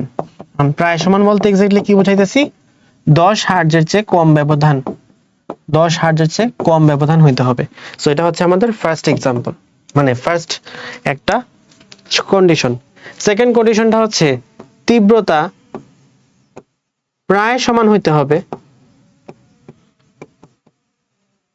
তবে একই হইলেও আসলে কিছু যায় আসে না, প্রায় সমান অথবা একই হইতে হবে, এবং উপরিপাতনটা একই রেখা বরাবর হইতে হবে, উপরিপাতন একই রেখা বরাবর হবে, উপরিপাতন একই রেখা বরাবর হবে। ওকে, গেল। নেক্সটে আসবো এটার প্রয়োগ সম্পর্কে। তো প্রয়োগের মধ্যে এখানে কি আছে, দশক, দ থেকে মনে রাখবা দূষিত বাতাসের অস্তিত্ব, স থেকে মনে রাখবা বাদ্যযন্ত্রের সুর, আর ক থেকে হলো সুর শলাকার অজ্ঞাত কম্পাঙ্ক। সো এখান থেকে আমরা একটা কি মনে রাখতে পারি, এখান থেকে আমরা মনে রাখতে পারি দশকটা কিসের এক্সাম্পল, কিসের প্রয়োগ, বিট বা স্বরকম্পের যে প্রয়োগ ছিল, দশক হচ্ছে, দশক দিয়ে আমরা সেটা মনে রাখতে পারবো আশা করি। পরীক্ষায় কিন্তু প্রায়শই এরকম প্রশ্ন আসে, নিচের কোনটি বিট বা স্বরকম্পের প্রয়োগ নয়, তখন আমরা এই টাইপের কোয়েশ্চেন দিয়ে, মানে এই টাইপের ট্রিক্স দিয়ে মনে রাখতে পারবো পরীক্ষার ক্ষেত্রে আনসার। ফাইন, এরপরে যাব কি, এরপরে দেখো এখানে বেশ কিছু জিনিসপাতি আছে, এখন অনেক উল্টাপাল্টা জিনিসপাতি, এখন এইসব হাবিজাবি জিনিসপাতি সম্পর্কে তোমার একটু জানতে হবে।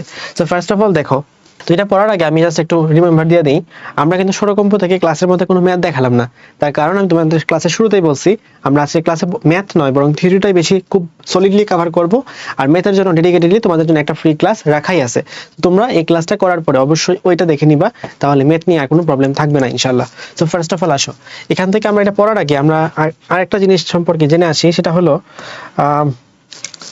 সুর, স্বর,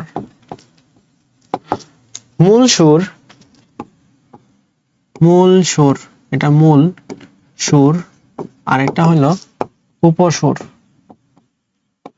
কথা হলো সুর বলতে কি বোঝায়, সুর বলতে বোঝায় একটা মাত্র কম্পাঙ্ক বিশিষ্ট শব্দ, আর স্বর বলতে বোঝায় একাধিক কম্পাঙ্ক বিশিষ্ট শব্দ। তাহলে এখানে পার্থক্যটা কিসের উপর বেস করে, কম্পাঙ্ক, কম্পাঙ্ক একটা হলে সুর, যদি একাধিক হয় তাহলে স্বর গেল। নেক্সটে আসো, মূল সুর বলতে কি বোঝায়, অনেকগুলা স্বর মানে অনেকগুলা সুর থাকলে, অনেকগুলা কম্পাঙ্ক থাকলে যে কম্পাঙ্কটা সবচেয়ে কম, তাহলে সবচেয়ে কম কম্পাঙ্ক বিশিষ্ট শব্দকে বলা হয় মূল সুর। সবচেয়ে কম কম্পাঙ্ক থাকলে সেটাকে কি বলে, মূল সুর বলে। এবার আসো, উপসুর বলতে কি বুঝো, উপসুর বলতে বোঝায় একটা স্বরের মধ্যে মূল সুর বাদে বাকি যতটুকু যা কিছু আছে সবগুলোই হচ্ছে উপসুর। তাহলে আমরা যখন অনেকগুলা কম্পাঙ্ক দেখতে পারতেছি, ধরো তোমাকে বলছে একটা শব্দ সৃষ্টি হওয়ার জন্য এখানে ধরো 256 হার্জ দেওয়া আছে, এখানে হয়তো 446 হার্জ দেওয়া আছে, সামথিং কিছু একটা 512 হার্জ দেওয়া আছে, আরো যা যা অনেক কিছু তোমার ইচ্ছা 746 হার্জ দেওয়া আছে, এরকম ভাবে দিলাম। তো এখান থেকে আমি কি বলতে পারবো, এখান থেকে আমি বলতে পারবো যে 256 হার্জটা হলো একটা মূল সুর, এবং এই যে বাকি তিনটা আছে, তিনটা হচ্ছে উপসুর, প্রত্যেকটাই কি, প্রত্যেকটাই হচ্ছে উপসুর। আচ্ছা, এবার আসো এখানে যে টপিকটা লিখছে সেটা হচ্ছে টনিক। টনিক, টনিক, টনিক বলতে আমরা এক্স্যাক্টলি কি বোঝাই, টনিক বলতে বোঝায় সমমেল, অর্থাৎ উপসুর এর যেগুলো মূল সুরের গুণিতক সেটাকে বলা হয় টনিক। অর্থাৎ এখানে কি লিখতে পারবো, উপসুরের মধ্যে, উপসুরের মধ্যে যারা মূল সুরের কম্পাঙ্ক, মূল সুরের গুণিতক, তাকে বলা হবে টনিক। তাহলে দেখো মূল মানে মূল সুর কোনটা, মূল সুর হচ্ছে এখানে 556 হার্জ, এর ডাবল করলে কত আসে, 512 হার্জ আসে, তাই না? ইয়েস, তাহলে 512 হার্জ হবে একটা টনিক বা সমমেল। সো আমি এখানে টনিক লিখে রাখলাম। ওকে, আশা করি বুঝতে পারছো। এরপরে যাও, এরপরে এখানে আছে বিষম সংগতি। বিষম সংগতি বলতে কি বোঝায়, বিষম সংগতি, বিষম সংগতি বলতে বোঝায় একটা উল্টাপাল্টা সুর দিছো যে কারণে তোমার খুবই শ্রুতি কটুর লাগতেছে, মানে সুশ্রাব্য শব্দ বলে মনে হচ্ছে না, তাহলে সেটা হবে বিষম সংগতি, মানে ঠিক মতো মিলে নাই আর কি, সোজা কথা শেষ। বিষম সংগতি যেহেতু টার্মটা চলে আসছে, এখান থেকে আমি একটা ওয়ার্ড পাবো, সেটা হচ্ছে স্বরসংগতি। স্বরসংগতি, স্বরসংগতি পড়ার আগে আমি আগে ত্রয়ীটা শেষ করে আসব। দেখো, ত্রয়ী বলতে বোঝায় যদি কম্পাঙ্কের অনুপাত 4, 5, 6 এরকম হয়ে থাকে তখন সেটাকে বলা হয় একটা ত্রয়ী, মানে ত্রয়ীর এক্সাম্পল। আর স্বরসংগতি এটা হয়ে থাকে কখন, 4, 5, 6, 8 যদি কম্পাঙ্কের অনুপাত এরকম হয়ে থাকে যে 4, 5, 6, 8 হয়, তখন সেটাকে বলবো আমরা স্বরসংগতি। ডান। এরপরে আসো হারমোনি বা সমতল, সমতান। হারমোনি বলতে বোঝায় একটা নির্দিষ্ট টাইমে যদি মাল্টিপল কম্পাঙ্কের শব্দ সৃষ্টি হয় তখন সেটাকে বলা হয় হারমোনি। আর মেলোডি বলতে বোঝায় একটার পর একটা সৃষ্টি হইতেছে, ধরো গান গাইতেছে, কেউ হয়তো কি বলে তবলা বাজাইতেছে, কেউ হয়তো হারমোনি বাজাইতেছে, এরকম টাইপের একটার পর একটা যদি সাউন্ড সৃষ্টি হয় সেটাকে বলা হয় কি ওয়ান আফটার অ্যানাদার। মেলোডি থেকে তুমি আরেকটা টার্ম মনে রাখবা, সেটা হচ্ছে অর্কেস্ট্রা। অর্কেস্ট্রা। এখানে তো সাউন্ড যেটা তৈরি হইতেছে সে সাউন্ডটা একটার পর একটা তৈরি হইতেছে। এখন যদি একটার পর একটা যে সাউন্ড তৈরি হইতেছে প্রত্যেকটা সাউন্ড আলাদা আলাদা বাদ্যযন্ত্র থেকে আসে, অর্থাৎ ভিন্ন ভিন্ন বাদ্যযন্ত্র থেকে, একাধিক বাদ্যযন্ত্র থেকে যদি মেলোডি সৃষ্টি হয় তখন সেটাকে বলি আমরা অর্কেস্ট্রা। তাহলে এখানে বাদ্যযন্ত্রটা একাধিক থাকতে হবে, বাদ্যযন্ত্র একাধিক থাকতে হবে, বাদ্যযন্ত্র একাধিক থাকতে হবে। ফাইন, এরপরে যাও, সোলো বলতে বোঝায় যেখানে একটা সিঙ্গেল সুর আছে। এখন আসো জাতি বলতে কি বোঝায়? জাতি বলতে বোঝায়, জাতির আলোচনা আমি একটু পরে যাচ্ছি, কারণ আমরা সুশ্রাব্য শব্দ পড়ে নিব, তারপর জাতির আলোচনা করব। সুর, সুর তো আমরা ইতিমধ্যে পড়ে ফেলছি। উপস্বরের ইংলিশটা হচ্ছে ওভারটোন, পড়ে নিবা। সবচেয়ে বেশি ইম্পর্টেন্ট, এখানে এতগুলা পড়াইলাম কিন্তু তার মধ্যে সবচেয়ে বেশি ইম্পর্টেন্ট কোনটা? সবচেয়ে বেশি ইম্পর্টেন্ট হচ্ছে সুর বিরাম। পরীক্ষায় এই একটা কোয়েশ্চেন যে কতবার পাবা, হিসাব ছাড়া F1 এবং F2 এর অনুপাত, অর্থাৎ দুইটা কম্পাঙ্কের অনুপাত, একে কি বলা হয়? সুর বিরাম বলা হয়। জেনে থাকা মাস্ট, মাস্ট মনে তোমাকে রাখতেই হবে। আচ্ছা, এখান পর্যন্ত আমরা এই আলোচনায় ছিলাম। তারপরে আমি যে আলোচনায় যাব সেটা হচ্ছে একটা সুশ্রাব্য শব্দ। একটা সুশ্রাব্য শব্দ মানে শুনতে শ্রুতি মধুর মনে হচ্ছে, তাহলে সুশ্রাব্য শব্দের জন্য তিনটা গুণ থাকা প্রয়োজন। আমরা যেরকম ভাবে একটা আদর্শ বাক্যের ক্ষেত্রে তিনটা গুণ পড়ছিলাম, আকাঙ্ক্ষা, আসক্তি, যোগ্যতা, এরকম ভাবে একটা সুশ্রাব্য শব্দেরও তিনটা গুণ আছে। তার মধ্যে একটা হচ্ছে আমাদের শব্দ উচ্চতা, প্রথমটা হলো শব্দ উচ্চতা, যেটা সম্পর্কে আমরা ইতিমধ্যে পড়ে ফেলছি। একটা হলো তীক্ষ্ণতা এবং আরেকটা হলো জাতি। পরীক্ষা এখান থেকে আসার মতো জিনিস হলো শব্দ উচ্চতা থেকে আসতে পারে। আমরা জানি শব্দের তীব্রতা যেটা আমরা শুনতে পারি সেটাকে বলা হয় শব্দ উচ্চতা।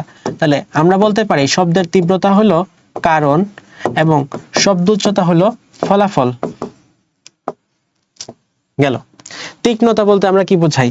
তীক্ষ্ণতা বলতে বুঝাই, মানে তীক্ষ্ণতা দিয়ে এক্স্যাক্টলি কি করে? চড়া সুরের সাথে মোটা সুরের যে পার্থক্য, এটাই করে থাকে তীক্ষ্ণতা। তাহলে চড়া সুর এবং মোটা সুরের পার্থক্য করে থাকে শব্দের তীক্ষ্ণতা। আর জাতি এক্স্যাক্টলি কি করে থাকে? জাতি হলো আমাদের এখানে তিনটা কাজ করে থাকে। এখানে আমি না লিখলাম, এই যে এখানে অলরেডি দেওয়া আছে, উপকবি দিয়ে মনে রাখবা। কি দিয়ে মনে রাখবা? উপকবি। উপকবি কি? উপসুর সংখ্যা, তারপরে ক থেকে কম্পাঙ্ক, আর বি থেকে হলো বিস্তার।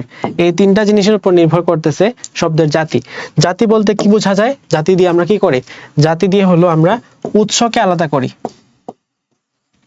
উৎসকে আলাদা করি মানে কি? একটা সাউন্ড, এটা কি হারমোনিয়াম থেকে আসতেছে নাকি এটা গিটার থেকে আসতেছে নাকি বেহালা থেকে আসতেছে, এই সাউন্ডটা আইডেন্টিফাই, মানে এইটার একটা বৈশিষ্ট্য তো আছে, একটা ইনহেরেন্ট বৈশিষ্ট্য আছে। হারমোনিয়ামের সাউন্ডের একটা ইনহেরেন্ট বৈশিষ্ট্য আছে, গিটারের সাউন্ডের একটা ইনহেরেন্ট বৈশিষ্ট্য আছে। এই ইনহেরেন্ট সাউন্ডটা কি এক্স্যাক্টলি আমরা মিন করতেছি জাতি হিসাবে। তো জাতি দিয়ে আমরা কি করতে পারি? শব্দের সাউন্ডের উৎসটা জান। জাতি নির্ভর করতেছে কিসের উপর? উপকবির উপর। উপকবিটা এখান থেকে মনে রাখবা, পরীক্ষা আসতেই পারে। জাতি নিচের কোনটির উপর নির্ভর করে না, যেহেতু তিনটা অপশন আছে, পরীক্ষা আসার জন্য সহজ। এবার আসো, তোমরা এতক্ষণ পর্যন্ত সবকিছু বুঝে থাকলে এবার এই কোয়েশ্চেনটার আনসার করো। বাদ্যযন্ত্র থেকে নিঃসৃত কম্পাঙ্ক হলো এত এত এত এত এত। মূল সুর কোনটা? সবচেয়ে কম যেটা হবে সেটা। সবচেয়ে কম কোথায় আছে? সবচেয়ে কম প্রথমটাই। তাহলে এটাই হবে আমাদের মূল সুর। দ্বিতীয় হারমোনিক বা অষ্টক কোনটা? অষ্টক মনে রাখবা 2:1 হইতে হবে, 2:1 হইতে হবে। তাহলে 256 ডাবল কত আছে? 512। তাহলে দ্বিতীয় হারমোনিক হচ্ছে এটা। উপসুর কোনগুলা? উপসুর সবগুলাই। তাহলে এখানে যা আছে সবগুলাই হচ্ছে উপসুর, অর্থাৎ 256 বাদ বাকি যা কিছু আছে সবগুলাই হবে উপসুর। তৃতীয় ও পঞ্চম হারমোনিক কোনগুলা? তৃতীয় ও পঞ্চম হারমোনিক কোনটা? দেখো, দ্বিতীয় হারমোনিক যদি এটা হয়ে থাকে 512, এরকম ভাবে তুমি 1000 কত করবা? 1024 করবা সামথিং। তো এখান থেকে আমরা এভাবে বের করতে পারবো আশা করি। আর চতুর্থ হারমোনিক কি উপস্থিত? দেখো 256, এটাকে 512 করলাম, 512 পরে সেটা তৃতীয় হারমোনিক হবে 768, আর চতুর্থ হারমোনিক সম্ভবত 1024 হওয়া উচিত। চতুর্থ হারমোনিক এখানে নাই এক্স্যাক্টলি। সো তৃতীয় হারমোনিকটা কত? তৃতীয় হারমোনিক হচ্ছে 768। তুমি জাস্ট এখানে গুণ করবা, মানে সিম্পলি 256 ইন্টু 3 করো, 256 ইন্টু 4 করো, 256 ইন্টু 5 করো, 256 ইন্টু 3 করলে 768 পাওয়া যায়, 256 ইন্টু 5 করলে 1280 পাওয়া যায়।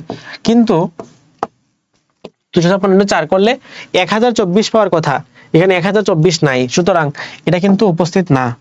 আচ্ছা 1280 হচ্ছে এটা না, 1280 হচ্ছে পঞ্চম হারমোনিকটা। ওকে, আশা করি বুঝতে পারছো।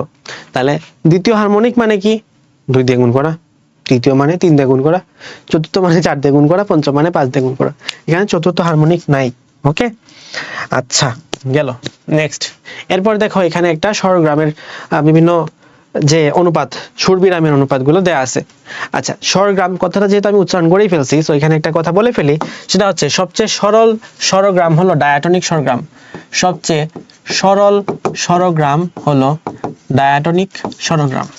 অন্য কথা হলো ভাই, স্বরগ্রাম বলতে কি বোঝায়?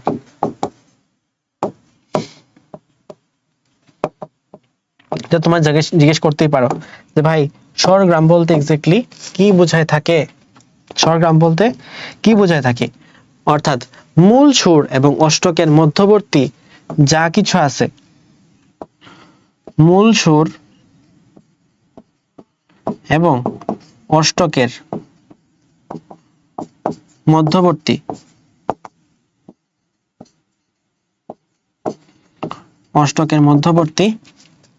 মূল সুর এবং অষ্টকের মধ্যবর্তী যে কম্পাঙ্ক আছে, কম্পাঙ্কগুলো নিয়ে তৈরি হয় হচ্ছে স্বরগ্রামটা। ঠিক আছে, ডান। এরপরে যাও, এবার হচ্ছে দেখো বিশাল যে জিনিসটা করার জন্য হয়তো তুমি ক্লাসটা করতেছো, খুবই ইম্পর্টেন্ট একটা মানে ছক, যেখান থেকে মেডিকেল ভর্তি পরীক্ষায় প্রশ্ন আসছে অলরেডি। দেখো প্রথমত সময় পারো তুমি 1:1, অষ্টক মানে হচ্ছে 2:1, পঞ্চম মানে 3:1, একটু পারো। এরপরে দেখো তুমি মনে রাখবা গরুর দাম, 3টা গরুর দাম মুখস্থ করতে হবে। 5টা গরুর দাম হচ্ছে 3:2। দেখো নামের মধ্যে আছে পঞ্চম, 3 আর 2 যোগ করলে কত হয়? 5 হয়, সিম্পল, শেষ। কিন্তু ষষ্ঠক আবার মিলবে না, ষষ্ঠক হচ্ছে 6টা গরুর দাম, তাহলে 6টা গরুর দাম কত? 53 টাকা। মনে রাখবা 5টা গরুর দাম 32 টাকা, 6টা গরুর দাম 53 টাকা, আর সরু গরুর দাম হচ্ছে 89 টাকা। তাহলে সরু গরুর দাম 89 টাকা। তো এখানে যেহেতু 8:9 পেয়ে গেছি, তুমি দেখো পরেরটা দেওয়া আছে লঘু সুর, এটা কাইন্ড অফ রোলমেটের মতো। আমি যেটা মনে রাখতাম সেটা হচ্ছে 8, 9, 10। দেখো 8, 9, 10, এখানে মেডিকেল ভর্তি পরীক্ষা এরকম ধরো তোমার মেরিট পজিশন আসছে জাতীয় মেধায় নবম, তো তোমার রোলমেট কারা হবে? তোমার রোলমেট হবে অষ্টম যে আছে সে, আর দশম যে হয়েছে সে। যেমন আমি হচ্ছে 2, তাহলে আমার রোলমেট হচ্ছে প্রথম এবং তৃতীয়, এরকম আর কি। তো যখন 9-এর সাথে 8 থাকে তখন গুরু কিন্তু 8, এই জন্য গুরুকে আগে রাখছে। তাহলে আগে কে আছে? আগে আছে গুরু। 9 যখন 10-এর সাথে বসে, দেখো 9 যখন 10-এর সাথে বসে তখন গুরু হচ্ছে সে, আর এ হচ্ছে লঘু। দেখো 10:9 বসছে, তাহলে আগে কে বসছে? লঘু বসছে। লঘু বসছে 10-এ আর গুরু বসছে 8-এ, এটাই তো হওয়া উচিত। আচ্ছা, তারপরে অর্ধ সুর হলো 16:15, ডান। এখন বাকি থাকলো লঘু ষষ্ঠক, গুরু তির্যক, না এটা তির্যক, লঘু তির্যক। ওকে, দেখো এখানে আছে লঘু ষষ্ঠক, এটা তোমার কিছু করতে হবে না, মুখস্থ করতে হবে। দেখো 5 আর 3 যোগ করলে হয় 8, তাহলে 5 আর 3 যোগ করে এখানে বসাইলাম, আর এই 5টা এখানে বসাইলাম, হয়েছে? আশা করি মানছো। এরপরে দেখো গুরু তির্যক, একটা তোমার মুখস্থ করতে হবে, ধরে নাও 4:1, এটা তুমি মুখস্থ করলা। তাহলে লঘু তির্যক কি? 4 আর 1 যোগ করলে হয় 5, আর এই 4টা চলে যাবে এখানে।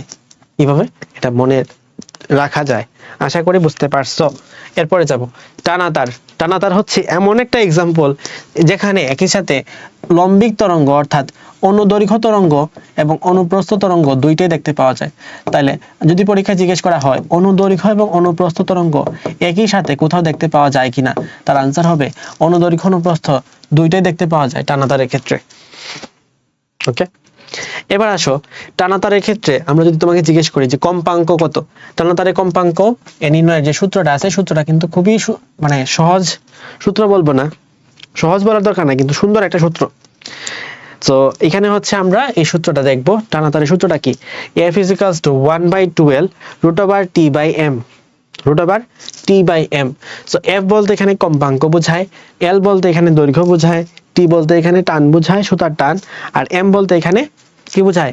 একক দৈর্ঘ্যে ভর বোঝায়। তো এটারে m লিখতে পারো, মিউ লিখতে পারো, ডাজন্ট ম্যাটার অ্যাকচুয়ালি। এটাকে তুমি মিউ হিসাবে লিখতে পারো, অর্থাৎ একক দৈর্ঘ্যে ভর, একক দৈর্ঘ্যে ভর। এখন ধরো পরীক্ষায় তোমাকে জিজ্ঞেস করলো পরীক্ষায় কি জিজ্ঞেস করতে পারে? এটা এই সূত্রটা কে আবিষ্কার করছেন সেটা তো তুমি জানোই, মার্সেন। আচ্ছা, প্রথম সূত্র কিসের সূত্র? প্রথম সূত্র হচ্ছে দৈর্ঘ্যের সূত্র, যেখানে বলা আছে f is proportional to 1/l। Second সূত্রটা হচ্ছে t এর সূত্র, তাহলে f is proportional to √t। Third সূত্রটা হলো f is proportional to 1/√m। তাহলে দেখো, এই যে আমাদের সূত্রগুলো হয়েছে, এগুলো কিন্তু সিরিয়ালি আসছে। প্রথমে হচ্ছে এটা সূত্র, তারপরে হলো t এর সূত্র, তারপরে হলো m এর সূত্র। তাহলে কিন্তু আস্তে আস্তে আমরা এখান থেকে মানে জাস্ট আমরা যেটা লিখছি পরীক্ষার হলে অমনি কিন্তু এটা সিরিয়ালটা দেয়া আছে যে f is equals to 1/2l√t/m। ওকে, ডান। আশা করি বুঝতে পারছো। তো পরীক্ষা যদি জিজ্ঞেস করে তোমাকে t এর সাথে l এর সম্পর্ক, এটা কি তুমি এখানে বের করে দিতে পারবা না? আশা করি তোমার প্রতি আমার এই বিশ্বাসটা থাকা উচিত যে তুমি এখানে t আর l এর সম্পর্ক বা m এর সাথে l এর সম্পর্কগুলো পরীক্ষার হলে নির্ণয় করে দিয়ে আসতে পারবা। এটাকে ওদিকে নিয়ে যাবা, এটাকে এদিকে রেখে দিবা, ফলে আলটিমেটলি এখানে একটা আনসার পেয়ে যাবা তুমি স্কয়ার করে দিলে, তাই তো? ওকে, সো আমরা এখান থেকে আর ম্যাথ কিছু করাইলাম না, এখান থেকে আসলে ম্যাথ আসেও না, পরীক্ষা আসে সম্পর্ক কোনটা কি কার সাথে কি সম্পর্ক, এখান থেকে এটা আসে। তো এরপর আছে আমাদের কাছে ওয়েবার-ফেসনারের সূত্র, এবং ওয়েবার-ফেসনারের সূত্রটা পরীক্ষার জন্য অত বেশি ইম্পর্টেন্ট না, বা আমি যখন তোমাদের লেভেলে ছিলাম তখন আমার কাছে মনে হতো যে ভাই এটা শিখে কি লাভ হয়, বা আদৌ ফিজিক্স শিখে আলটিমেটলি আমার তো মেডিকেল সায়েন্সে লাভ হওয়ার কথা না। বাট এই সূত্রটা বিশ্বাস করো, এটা কিন্তু আমরা নিউরো সায়েন্সে এসে পাইছি, মানে নিউরোলজি যে সাবজেক্টটা আছে সেখানে এই সূত্রটা কিন্তু আছে, এটা ব্রেনের মধ্যে কাজ করে এই ইকুয়েশনটা। So s is proportional to log i, এটা কিন্তু তুমি এখানে পাবা। এটা হচ্ছে শব্দ উচ্চতার সাথে সম্পর্কিত। s দ্বারা আমরা এখানে শব্দ উচ্চতা বোঝাই থাকি, শব্দ উচ্চতা, আর i বলতে বোঝাই থাকি শব্দের তীব্রতা। সো i বলতে বোঝায় শব্দের তীব্রতা, তাহলে শব্দের তীব্রতার লগারিদমই হলো শব্দ উচ্চতা। নেক্সট, এরপর এখানে আমাদের দুইটা ফাউল টপিক আছে, একটা হচ্ছে বদ্ধ নল আর একটা হলো খোলা নল। এটা তোমাদের কাছে অনেকের কনফিউজিং লাগতে পারে। সো ধরো এটা হচ্ছে একটা বদ্ধ নল আর আরেকটা হলো এখানে খোলা নল। সো বদ্ধ নলের ক্ষেত্রে মনে রাখবা এখানে একদম মুখের শুরুতে যেখানে হচ্ছে খোলা প্রান্ত, বদ্ধ নলের এক প্রান্ত হয় না বদ্ধ, আর এক প্রান্ত হচ্ছে খোলা। তো যেটা খোলা প্রান্ত আছে সেখানে একটা সুস্পন্দ বিন্দু দেখা যাবে, এখানে একটা সুস্পন্দ বিন্দু দেখা যাবে, আর এদিকে আসলে একটা নিস্পন্দ বিন্দু দেখা যাবে। তাহলে এখানে একটা নিস্পন্দ বিন্দু দেখা যায়, এখানে একটা সুস্পন্দ বিন্দু দেখা যায়। আর যেটা হচ্ছে খোলা নল সেখানে দুইটা সুস্পন্দ বিন্দু দেখা যায়, দুইটা সুস্পন্দ বিন্দু দেখা যায়। ওকে, ডান। তো এটার জন্য যে তরঙ্গ দৈর্ঘ্যের সূত্র, এখানে তোমার দেখবা যেখানে নিচে কি আছে, একটা 2 আছে 2 দিয়ে ভাগ করে, কারণ এখানে আমরা সুস্পন্দ বিন্দু পাচ্ছি একটা, এখানে সুস্পন্দ বিন্দু পাচ্ছি দুইটা, এজন্য এখানে আমরা 2 দিয়ে আর ভাগ করব না আলাদা করে। আমরা এখানে যত তরঙ্গ দৈর্ঘ্য পাবো তার অর্ধেক পাবো এখানে, কারণ এখানে আমরা সুস্পন্দ বিন্দু দুইটা পাচ্ছি না। আর দ্যাটস ওয়াই এখানে আমাদের যে হারমোনিক আছে, হারমোনিকের কম্পাঙ্কের অনুপাত থাকবে 1:3:5:7। অর্থাৎ দেখো 1 এর পরে যেটা 2 পাওয়ার কথা এটা কিন্তু এখানে পাই না, কারণ এখানে এটা নিস্পন্দ হয়ে আছে। আর যেটা আমাদের খোলা নলের ক্ষেত্রে এই সেকেন্ড যেটা আছে সেকেন্ডটাও কিন্তু আমরা পেয়ে থাকি। তাহলে 1:2:3:4 এই হচ্ছে আমাদের চারটা মানে কম্পাঙ্কের অনুপাত, 1:2:3:4, আর এখানে 1:3:5। সো এই হচ্ছে মোটামুটি আমাদের এই চ্যাপ্টার সম্পর্কে আলোচনা, বদ্ধ নল এবং খোলা নল সম্পর্কে। আর বদ্ধ নল খোলা নল পড়ার পাশাপাশি আমরা কিন্তু এই চ্যাপ্টারে অনেকগুলো ম্যাথের কথা বললাম, যেসব ম্যাথ ক্লাসের মাঝে মাঝে আমি আলোচনা করছি, কিন্তু ম্যাথের জন্য ডেডিকেটলি আলাদা করে তোমাদের জন্য ম্যাথের ক্লাস আছে। সো আশা করি তোমরা এই ক্লাসটা করার পর ম্যাথের ক্লাসটা করে নিবা। আর সবার জন্য শুভকামনা থাকলো। আশা করছি তোমাদের এই যে তরঙ্গ চ্যাপ্টারটা আছে, তরঙ্গ চ্যাপ্টারে একটা কমপ্লিট ওভারভিউ তোমাদেরকে আমরা দিতে পারছি। তোমাদের বন্ধু বান্ধবকে অবশ্যই ক্লাসটা সম্পর্কে একটু শেয়ার করে দিবা, কারণ আমি শিওর এবং তুমিও জানো যে এই চ্যাপ্টারটা সবার কাছে একটু টাফ লাগে। মেডিকেল ফিজিক্স যারা পড়তে আসে অনলাইনে এত বেশি ক্লাস আসলে অ্যাভেলেবল না যেটা কোয়ালিটিফুল। সো তোমার বন্ধু বান্ধবদেরকে দিয়ে তুমি তাদেরকে উপকার করতে পারো, আমাদের চ্যানেলটা সাবস্ক্রাইব করে রেখো আর আমাদের কমিউনিটির সাথে যুক্ত হতে পারো। আসসালামু আলাইকুম।